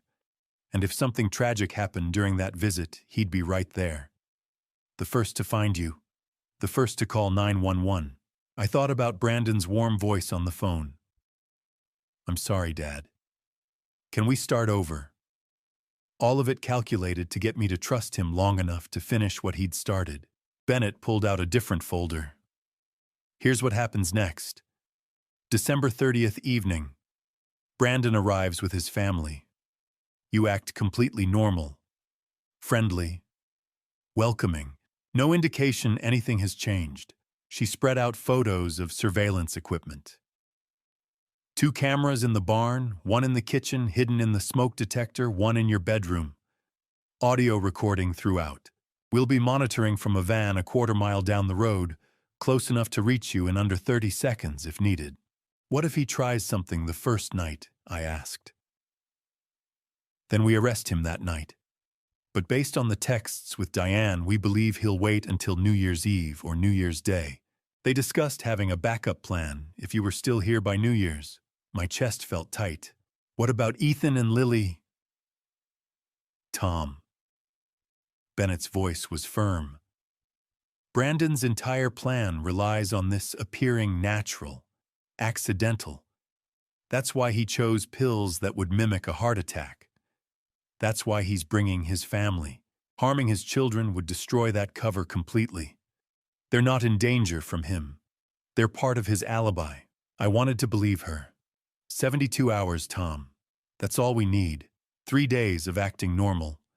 And then on January 1st at 7 a.m., we end this. Brandon will be arrested here. Phoenix PD will arrest Diane Crane simultaneously. Neither will have a chance to warn the other. She stood to leave. You're doing the right thing. I know it doesn't feel like it, but you're protecting yourself, your property, and potentially saving other people from becoming Diane Crane's next targets. After she left Grace and I sat in the kitchen as darkness fell. Just 1 more week, Grace said softly. Then it's over. I looked at Caroline's photograph on the mantel, the one where she was holding infant Brandon. I'm doing this for you, I said to her image. For the land you loved. For everything we made together. Grace squeezed my hand. She'd be proud of you, Dad. But as I sat there with surveillance cameras hidden in my walls, one question haunted me. When Brandon arrived in 2 days with his children, and his warm smile, and his promises of a fresh start, could I really sit across from him at my dinner table and act like nothing was wrong? I didn't know, but in 72 hours, I'd have to try. December 30th came too fast. I stood at the kitchen window at 4 o'clock, watching the road through the orchard. Grace stood beside me, her hand on my shoulder. You can do this, she said quietly. Then I saw the truck, silver familiar, kicking up dust as it came down the drive. They're here, Grace said. I took a breath and opened the door before Brandon could knock, forcing my face into something that might pass for a welcoming smile. Dad. He stepped forward and pulled me into a hug. It's so good to see you. I've missed this place. I made myself hug him back, made myself not stiffen, even though every instinct screamed to put distance between us. His arms felt wrong, like hugging a dangerous stranger. Good to see you too, I managed. Vanessa came up next, moving slowly, looking thinner and tired. Behind her, Ethan hung back near the truck hands in his pockets. 9 years old now, all long limbs and nervous energy. Then Lily came running, 6 years old and fearless, and threw herself at me with wholehearted trust. Grandpa, we're here. Can we see the apples? Can we see the barn? I picked her up, and she wrapped her arms around my neck, and I had to close my eyes because the weight of what I was doing threatened to break me. These children had no idea that in less than 48 hours, their world would shatter. Sure, sweetheart, I said. After dinner, we'll walk around. Grace's car pulled up 10 minutes later. We'd choreographed this, and she came in playing surprised. Oh, Brandon, I didn't know you'd be here. Brandon's expression flickered something cold and calculating, but then he smiled. Grace, Yeah, Dad invited us for New Year's. The tension between them was subtle but unmistakable. Brandon didn't like that Grace was here. I could see it in the way his jaw tightened. While they got settled upstairs, I heard Lily's voice drifting down. Daddy, can we build a snowman tomorrow if it snows? Brandon's response warm and gentle. Sure, princess, whatever you want. I stood in the kitchen listening and felt something crack inside me. How could the same man who spoke to his daughter with such tenderness be the same man who'd switched out my medication? Grace touched my arm. Don't try to understand it, Dad. Just focus on getting through the next 48 hours. Dinner was the hardest thing I'd done in 64 years. I'd cooked the kind of meal Caroline used to make roast chicken, mashed potatoes, green beans, apple pie. We sat down with careful civility, the kids' energy providing cover for the adults' careful dance. How were the apples this year? Vanessa asked. Good crop, I said, keeping my voice steady. The Honey Crisps did especially well. Brandon cut his chicken carefully. I remember when you planted those trees. I must have been, 12, 13. He'd been 13, and he'd helped me dig the holes, and Caroline had made lemonade. 13, I said. You helped me dig the holes. Brandon smiled, that warm, nostalgic smile that would have fooled anyone who didn't know what I knew. Good memory, Dad. I wanted to scream. Instead, I took a bite of chicken and tried not to choke on it. After the kids ran off to play, Brandon set down his fork and looked at me with false concern. Dad, have you thought more about the future? Maybe we should talk about estate planning, just in case anything happens. It would give me peace of mind knowing you have everything in order. The table went quiet. I remembered Bennett's instructions. Act natural. Don't refuse outright, but don't commit. Let's enjoy the holiday first, I said. We'll talk about it after New Year's. No rush. Brandon's eyes flickered frustration, but his smile stayed in place. Sure, Dad. No rush. Grace's foot found mine under the table. You're doing great, but I'd seen the tension in Brandon's shoulders when I'd deflected. He was impatient. The plan wasn't moving fast enough. After dinner, while Vanessa helped with dishes, Brandon found me in the kitchen. Dad, can I check the barn tomorrow? Every muscle went rigid. The barn. Yeah. Remember in July I noticed some boards looked loose. I want to make sure it's safe, especially if the kids are going to play in there on that tire swing. I forced myself to look at him, to meet his eyes. Sure, I heard myself say. That's thoughtful of you. No problem. I'll take a look first thing in the morning. He patted my shoulder and walked away whistling. I stood frozen until I saw Grace in the doorway with her phone. A moment later, my phone buzzed. He's going for the barn, I'm telling Bennett. The evening dragged on with false normalcy. Brandon and Vanessa got the kids ready for bed. I heard Lily's protests. Just 5 more minutes. And Brandon reading a bedtime story, his voice gentle and calm. When they came back downstairs, we made small talk about nothing that mattered. Weather, Christmas, Ethan's baseball, all performance while hidden cameras recorded everything. At 9 o'clock, Brandon yawned. Long drive. Think I'll turn in. He hugged me goodnight, actually hugged me, and I made myself return it without flinching. Sleep well, Dad. You too. After he went upstairs, I sank onto the couch like my strings had been cut. Grace sat beside me. You did great, Dad. You really did.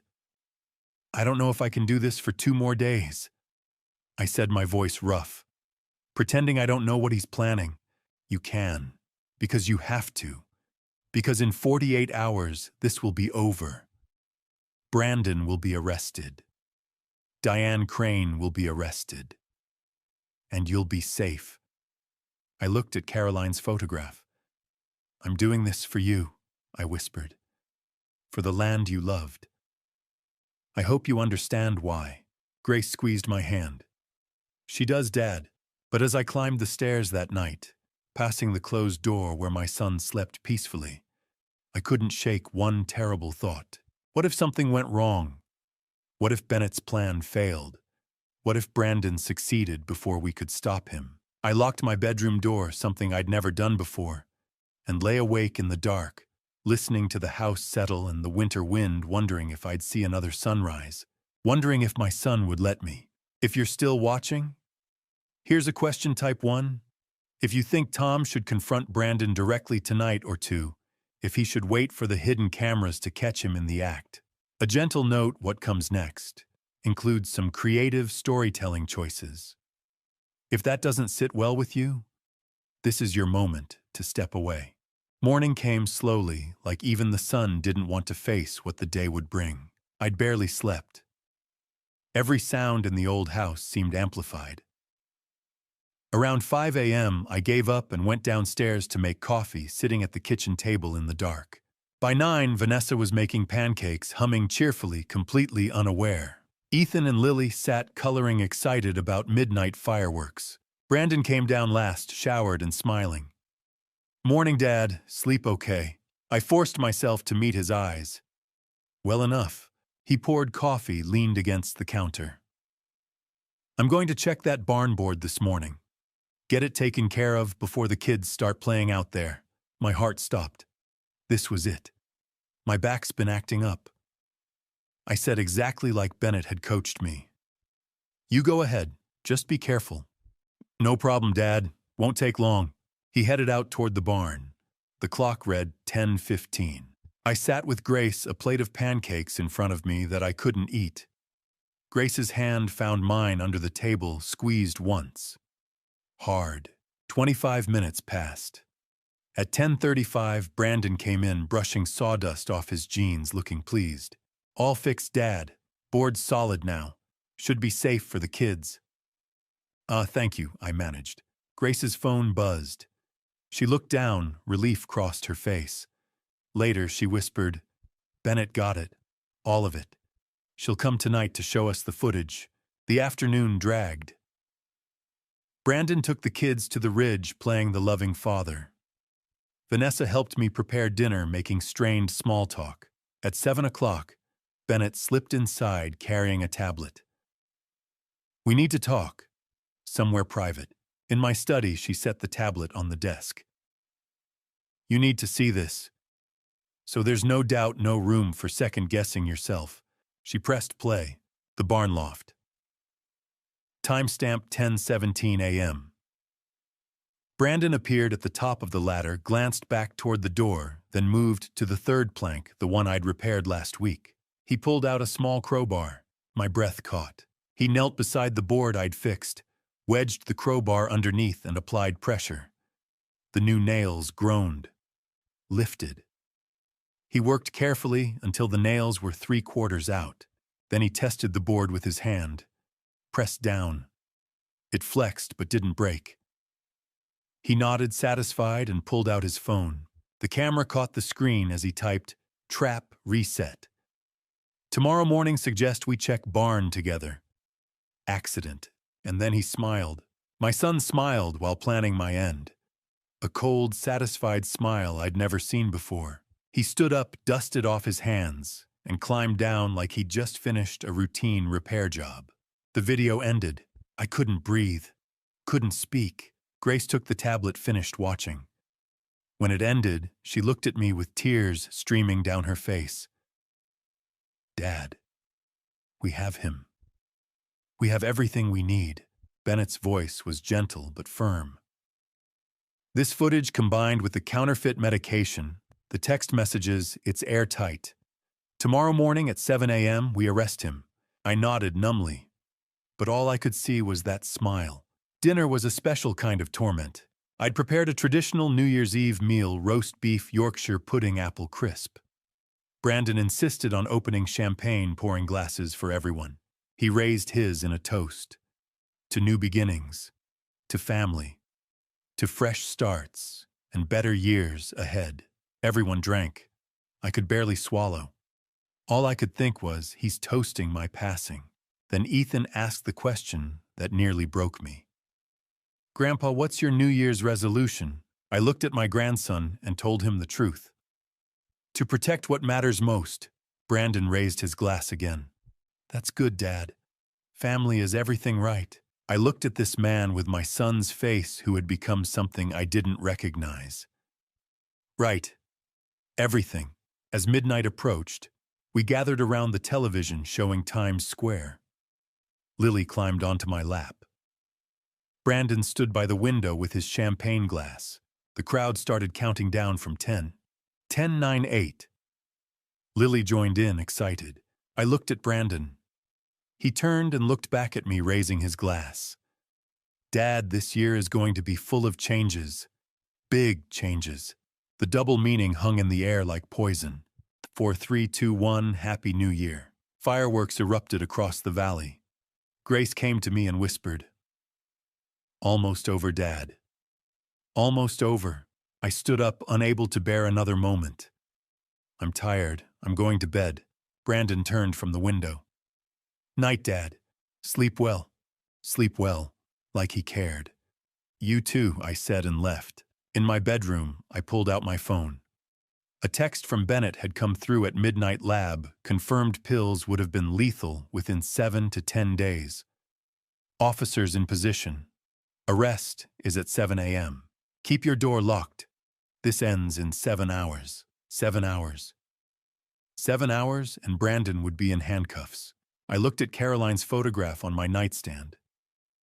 Tomorrow I have to face what our son became. Tomorrow I have to watch them take him away. Then I heard footsteps in the hallway. My whole body went rigid. I stared at the door, locked, thank God, and listened. The footsteps stopped right outside my room. I held my breath. Through the crack under the door, I could see a shadow. Someone standing there, listening. Brandon, checking if I was asleep, checking if I was vulnerable. Seconds passed, maybe a minute. I lay down fully clothed and closed my eyes, forcing my breathing to stay slow and even. Finally, the shadow moved. The footsteps walked away. A door closed. I lay there in the dark, eyes open, staring at the ceiling. 7 hours until sunrise. 7 hours until arrest. 7 hours until I'd know if Bennett's plan worked, or if my son had one more backup plan. I didn't sleep. Just lay there counting the minutes until dawn, praying I'd live to see it, praying my grandchildren wouldn't wake up to a tragedy they'd never understand. And somewhere in the house, my son slept peacefully, dreaming about the future he'd planned. A future that would end in 7 hours with handcuffs and charges and the complete destruction of everything he'd hoped to gain. But first I had to make it to morning. First, I had to survive the night. I didn't sleep. By the time the sky lightened to a pale winter gray, I was already standing at the kitchen window, coffee untouched on the counter, watching the long gravel driveway. At exactly 6:44 a.m., 3 vehicles rolled into view. First came Detective Laura Bennett's unmarked sedan, a dark blue Chevy Malibu with tinted windows. Behind her, 2 Chelan County patrol cars, white with green stripes. Their light bars dark, but their presence unmistakable. They parked in a careful line near the barn engines, idling exhaust pluming in the January cold. My heart hammered. I set down the mug. Bennett stepped out first. She wore a black jacket over her uniform, her badge clipped to her belt, her expression calm and professional. Behind her, 2 officers emerged: Officer Harris, a tall man in his 40s with graying temples, and Officer Cole, younger, broad-shouldered, clipboard in hand. Bennett's eyes found mine through the window. She nodded once. I walked to the front door and opened it before she knocked. "Mr. Hargrove," she said quietly. "We're ready." I nodded. My voice came out steady, though my hands were shaking. "He's upstairs, second door on the left." Grace appeared at the top of the staircase, already dressed. She must have heard the cars. Her face was pale, but her jaw was set. She gave me a small, firm nod and stepped aside as Bennett and Officer Harris climbed the stairs. I stayed in the hallway, my back against the wall, listening. A soft knock. Then Bennett's voice, clear and calm. "Brandon Hargrove, this is Detective Laura Bennett, Washington State Police. Please open the door." A pause. Then a muffled voice, Brandon's, groggy and confused. "What?" The door opened. Brandon Hargrove. Bennett said, "I have a warrant for your arrest. You are being charged with attempted elder abuse, tampering with prescription medication, and conspiracy to commit harm. You have the right to remain silent." "What?" Brandon's voice shot up sharp with panic. "What are you talking about?" I heard footsteps, Brandon stumbling into the hallway. I forced myself to look up. He stood there in a white t-shirt and sweatpants, his hair disheveled, his face twisted in shock and disbelief. His eyes locked onto mine. "Dad," his voice cracked. "Dad, what is this?" I met his gaze. For a moment I saw the little boy who used to ride on my shoulders through the orchard, who laughed when the apples fell into his basket. But that boy was gone. "You know what this is," I said quietly. His face went white. No, Dad, I don't." Bennett stepped forward, Harris at her side. "Mr. Hargrove, we have evidence that you tampered with your father's heart medication, replacing lisinopril with a compound designed to induce cardiac arrest. We also have video footage of you resetting a trap in the barn yesterday morning. You are under arrest." Brandon's mouth opened and closed. "That's insane. That's Dad, you can't believe this." I saw the pills," I said. My voice was steady now, almost cold. "I saw the barn board. I know about Diane Crane." His face drained of all color. For a second he looked like he might collapse. "Turn around, Mr. Hargrove." Harris said, his tone firm but not unkind. Brandon didn't move. His eyes stayed locked on mine, wide and desperate. "Dad, please. I'm your son." "Turn around," Harris repeated. Slowly, Brandon turned. Harris pulled his arms behind his back and snapped the cuffs on. The metallic click echoed in the narrow hallway. That's when I heard the scream. "Brandon!" Vanessa appeared at the end of the hall, wrapped in a robe, her face flushed with sleep and confusion. Her eyes darted from Brandon to the officers, to me. "What's happening, Tom? What's going on?" Bennett stepped forward, her voice gentle but firm. "Mrs. Hargrove, your husband is under arrest. I'm Detective Laura Bennett with the Washington State Police. I need you to stay calm." "Arrest!" Vanessa's voice climbed into a wail. "For what, Tom? Tell me what's happening." Before I could answer, two small figures appeared behind her, Ethan and Lily, both in pajamas, their faces crumpling with fear. "Mommy," Lily whispered, her voice tiny. "Why are they taking Daddy?" Grace moved fast. She stepped past Vanessa and knelt in front of the children, her voice soft and steady. "Hey guys, come with Aunt Grace, okay? Let's go downstairs and have some hot chocolate." Ethan's eyes were wide and wet. "Is Daddy in trouble?" Grace didn't answer. She just took their hands and led them down the stairs, away from the scene, away from the truth they were too young to understand. Vanessa stood frozen, her hand over her mouth, tears streaming down her face. "Tom," she whispered, "please, tell me this is a mistake." I wanted to. God, I wanted to tell her it was all a misunderstanding, that everything would be fine. But I couldn't. "It's not a mistake," I said quietly. She crumpled against the wall, sobbing. Bennett nodded to Harris and Cole. "Let's go." They walked Brandon down the stairs, his head bowed, his shoulders shaking. I followed at a distance, my legs heavy, my chest tight. At the front door, Brandon stopped. He turned to look at me one last time. "Auden," he said, his voice breaking. "Please, I'm your son. Don't let them do this." I looked at him, really looked at him. And for the first time in my life, I didn't recognize him. "You stopped being my son the day you put poison in my medicine," I said. His face crumpled. Harris guided him out the door. I watched through the window as they walked him to the patrol car. He stumbled once, and Cole steadied him. They put him in the back seat, his head hanging low, his hands cuffed behind him. The door slammed shut. Grace came to stand beside me. She didn't say anything. She just placed her hand on my shoulder and squeezed. Bennett approached her, expression calm. Mr. Hargrove, I want you to know that Phoenix police arrested Diane Crane 20 minutes ago. She's in custody. You're safe now. I nodded, though I didn't feel safe. I didn't feel anything except a vast, hollow ache. The patrol car pulled away, gravel crunching under its tires.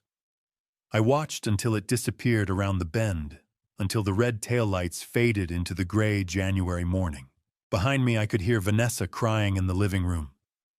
Ethan and Lily's small voices asking Grace questions she couldn't answer. I closed my eyes. It was over. By 9 o'clock, the house had fallen into a strange, hollow quiet. Grace had taken Ethan and Lily upstairs, distracting them with a puzzle. Vanessa sat on the couch, her face pale and swollen hands trembling. I sat across from her in Caroline's old armchair. Detective Laura Bennett sat between us, a thick manila folder on the coffee table. Mrs. Hargrove, Bennett began, her voice calm and steady. I need you to understand what your husband has been accused of and why we arrested him. Vanessa's eyes were red-rimmed, her voice barely a whisper. I don't understand any of this. Bennett opened the folder. Then let me show you. She laid out the first document, a court filing stamped with the Spokane County Clerk's seal. On April 18th last year, your husband filed for Chapter 11 bankruptcy. His construction company had liabilities totaling $580,000. Vanessa stared at the paper. I knew we had debts. Brandon told me it was temporary. Bennett slid another page across. $280,000 was owed to an illegal casino in Riverside. He'd been gambling there since June. Vanessa's breath hitched. Gambling. Yes. And there's more. Bennett pulled out a photograph, Brandon and a dark-haired woman sitting close together at a casino bar, his arm around her shoulders. Vanessa's hand flew to her mouth. Who is that? Her name is Diane Crane, 35 years old, from Phoenix. Criminal record, wire fraud, identity theft. She and your husband have been in contact since June 14th. We've recovered 247 text messages between them. Vanessa shook her head, her voice rising. He was having an affair? Yes, but it wasn't just an affair, Mrs. Hargrove. It was a conspiracy. Bennett laid out another sheet, a transcript of text messages. December 20th. Brandon wrote to Diane, he took the pills. They'll take effect soon. Vanessa's face went white. What pills? Bennett looked at me. I cleared my throat. My heart medication. Brandon tampered with it. He replaced my lisinopril with something else, something that could have ended my life. Vanessa's eyes widened. No, that can't be true. It is, I said quietly. The state toxicology lab confirmed it. The pills were laced with potassium chloride and a diuretic designed to cause a heart attack within a week. She stared at me, mouth opening and closing soundlessly. Bennett continued. We also have video footage of your husband resetting a trap in the barn on December 31st. He tampered with a board in the loft, rigging it so Mr. Hargrove would fall through if he stepped on it. The fall would have been fatal. Vanessa's hands covered her face. A broken sob escaped. No. Grace came down the stairs, moving quietly to sit beside Vanessa. She placed a hand on her shoulder. Vanessa, this isn't your fault. You didn't know. Vanessa shook her head, tears streaming. I knew we were in trouble. I knew he was stressed about money.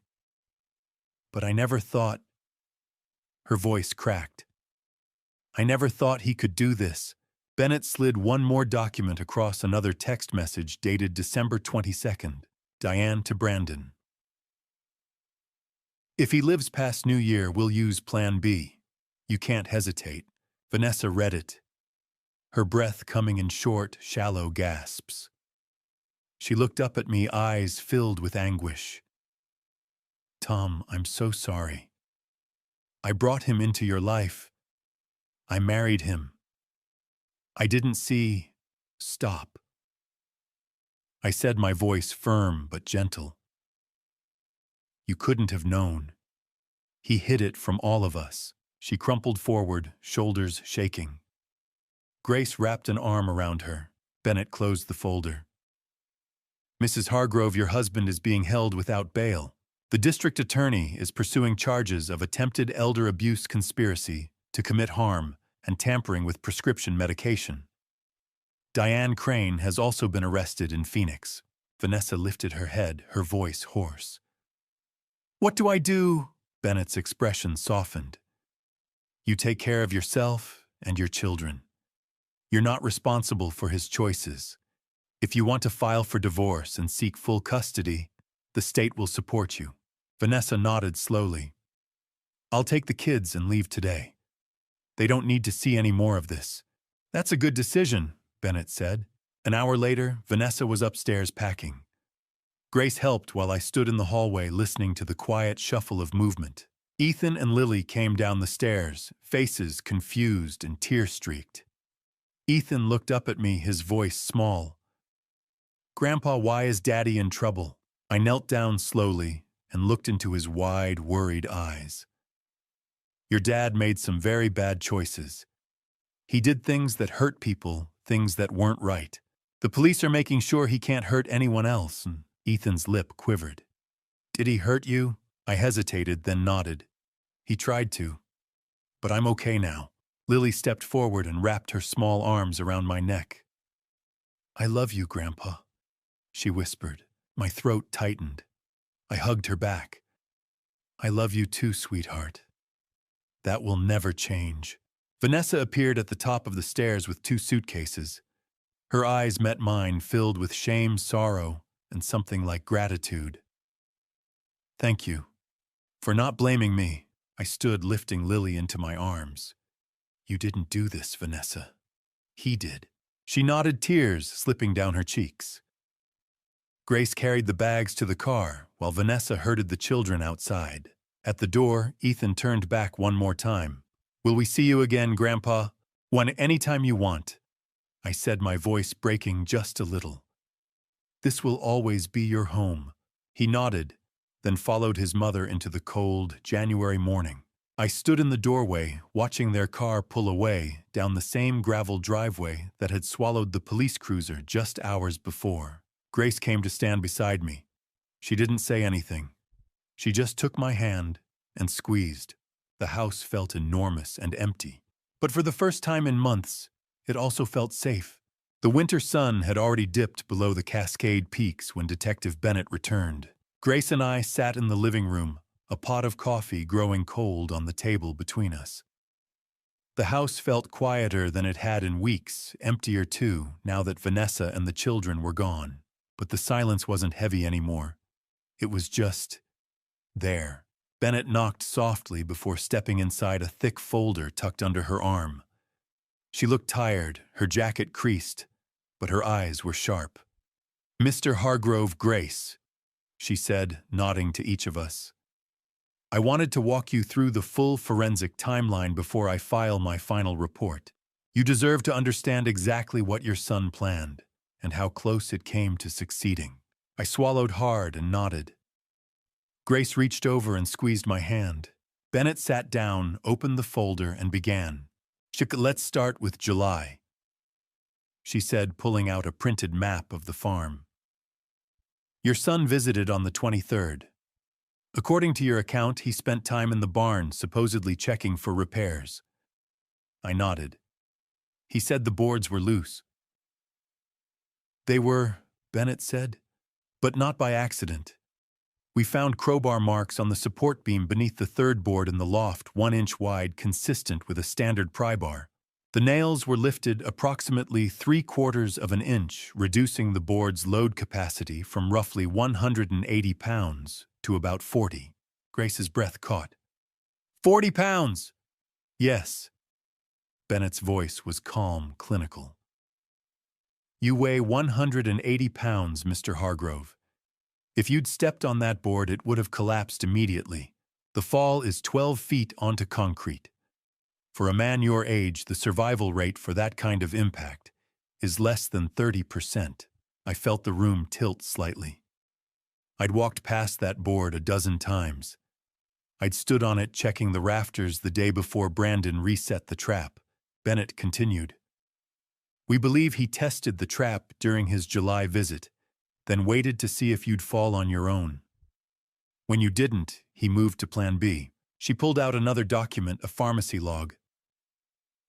On July 24th, the day after he left your farm, a man identifying himself as Tom Hargrove's son entered the Mediquick pharmacy on Wenatchee Avenue. He told the clerk his father needed an early refill because he was traveling. The clerk, following protocol, asked for identification. He showed a driver's license with your name and his photo. A fake ID, huh? Grace set her voice tight. Correct. The man received a bottle of lisinopril, 20 milligrams, or what appeared to be lisinopril. Our lab analysis shows the pills contained 40 milliequivalents of potassium chloride and 25 milligrams of hydrochlorothiazide, a diuretic. No lisinopril at all. I stared at the report, the chemical formulas blurring together. That combination, Bennett explained, causes severe hyperkalemia, dangerously high potassium levels in the blood. Within 7 to 10 days, it triggers arrhythmia, chest pain, confusion, and ultimately cardiac arrest. To a medical examiner, it would look like natural heart failure, especially in a 64-year-old man with a pre-existing prescription for heart medication. Grace's hand tightened around mine. He was going to poison him slowly. Yes. Bennett's tone didn't waver. And if the pills didn't work fast enough, he had the barn trap as a backup. She flipped to another page, text transcripts, highlighted in yellow.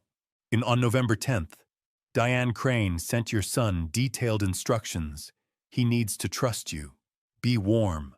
Apologize. Make him believe. Your son followed those instructions precisely. He called you on November 14th, the first contact in 4 months. He was affectionate, apologetic, eager to reconnect. He asked to visit for New Year. I closed my eyes. That call had felt so real. I'd let myself hope. Bennett's voice softened just a fraction. You weren't wrong to hope, Mr. Hargrove. He knew how to manipulate that hope. That's what made him dangerous. She laid out the final timeline. December 30th. Your son arrived with his family. He brought the counterfeit pills with him, ensuring you'd take them during his stay. December 31st, he reset the barn trap, making sure the board was loose enough to fail under your weight. His plan was to suggest checking the barn together on January 1st, after you'd been weakened by the medication. You'd step on the board, fall, and he'd call 911 claiming it was a tragic accident. Grace's voice was barely a whisper. And then he'd inherit the farm. Yes. Valued at $3.5 to $4.2 million. Enough to pay off his debts, start over with Diane Crane, and leave his wife and children behind. I couldn't speak. The numbers, the chemicals, the precise cruelty of it all, it was too much. Bennett closed the folder. If we hadn't intervened, Mr. Hargrove, you'd be gone. There's no doubt in my mind. The room fell silent. Finally, I found my voice. How long will he be in prison? Bennett met my eyes.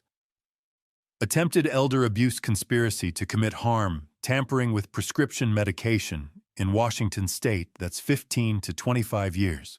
Diane Crane, as the primary conspirator, faces 10 to 20. The evidence is overwhelming. They won't walk away from this. I nodded slowly. 25 years. My son would be 64 when he got out, the age I was now. Bennett stood tucking the folder under her arm. I'll be in touch as the trial progresses. If you need anything, call me.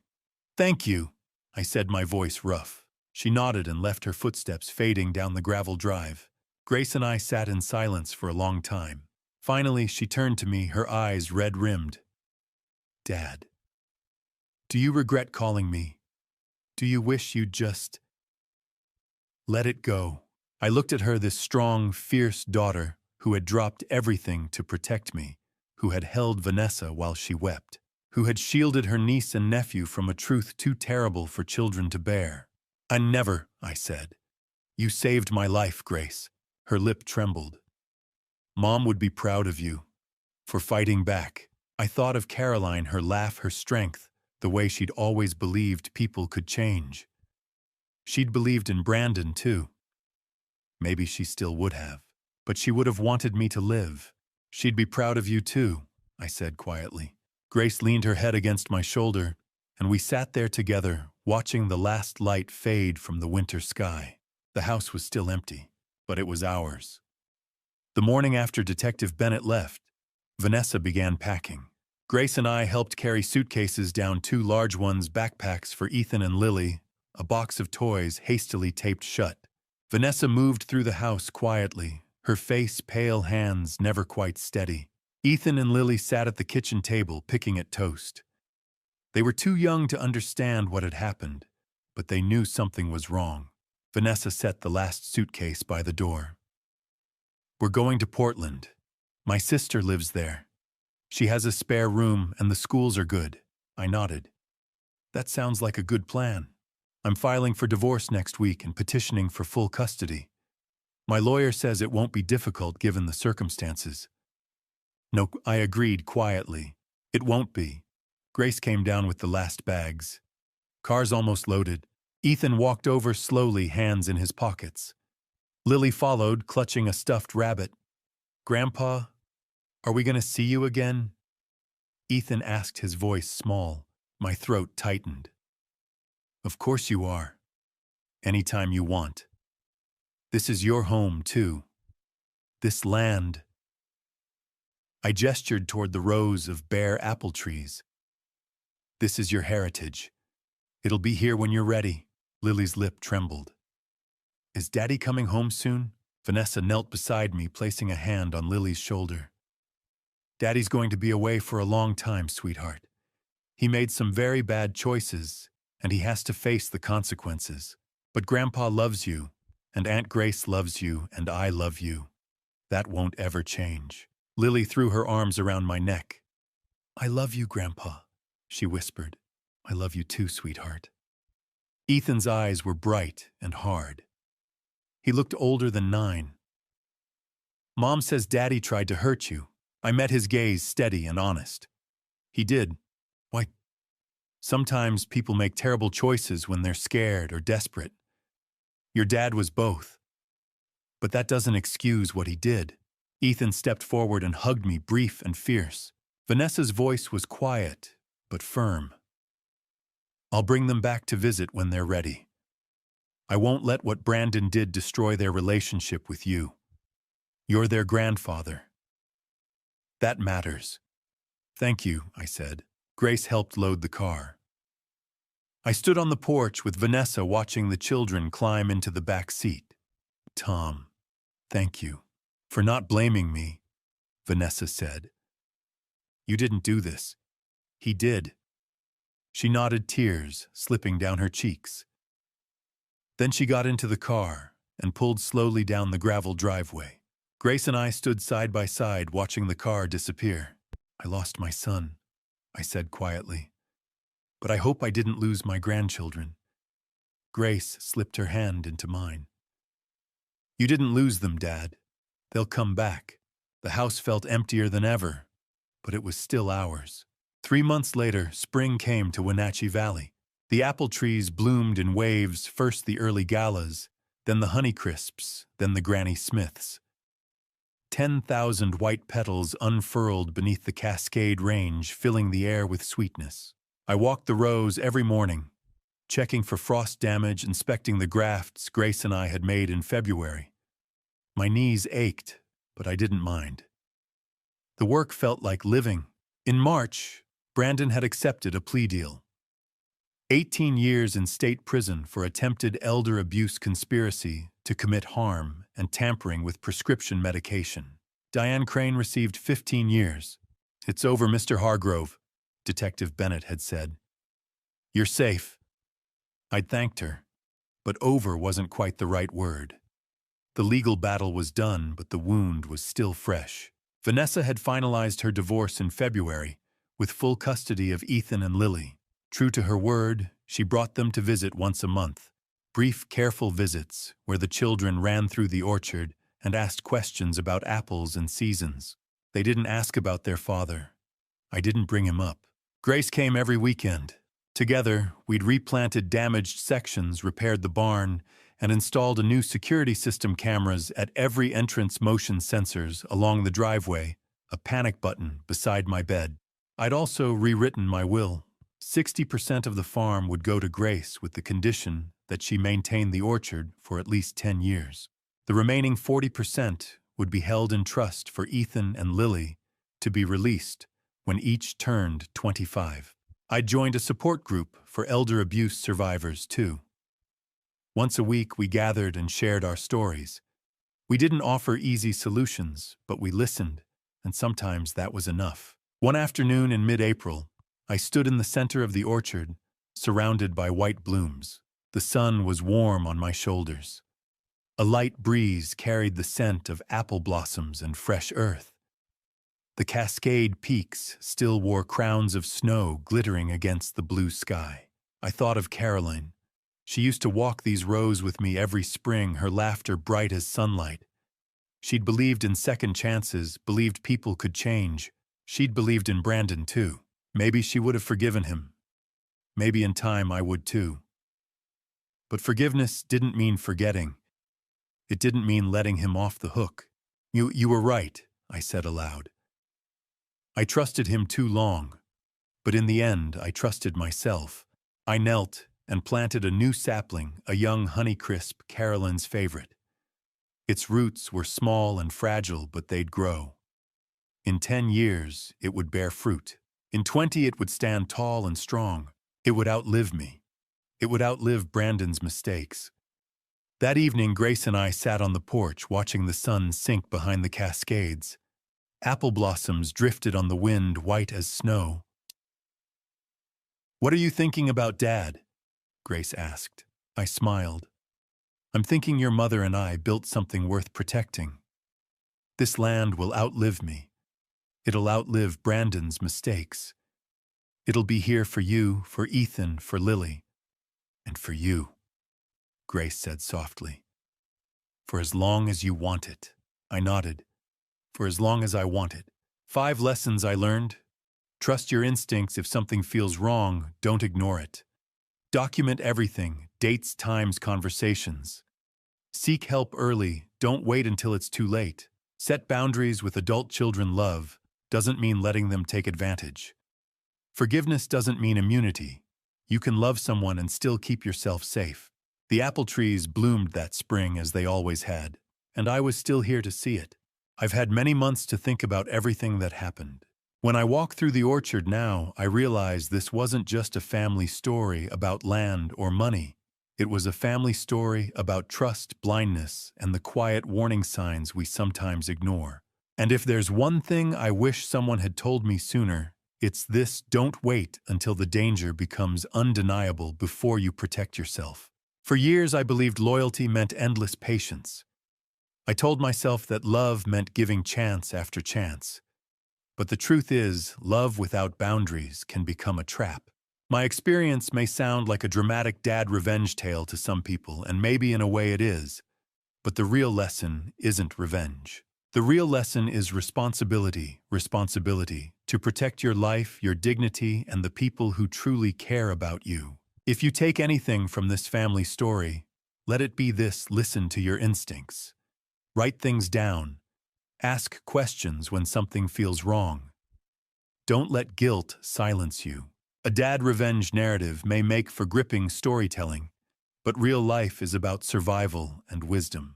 I thank God every day that I had the courage and the right people to help me see the truth before it was too late. Today, the orchard still blooms, and I'm still here. And if my experience becomes a family story someone else learns from, then maybe some good came from the pain. Some might call it dad revenge, but to me it was simply choosing life, choosing truth, and refusing to disappear quietly. Thank you for staying with me until the end of this journey. Please share your thoughts in the comments. What would you do if you were in the same difficult situation as a father betrayed by his own son? I'd truly value hearing your perspective. If this story moved you in any way, consider subscribing so you won't miss future videos. A gentle note: while inspired by real patterns of family conflict, and elder exploitation, parts of this story, have been dramatized for storytelling purposes. If this type of content isn't your preference, feel free to explore other videos that may suit you better.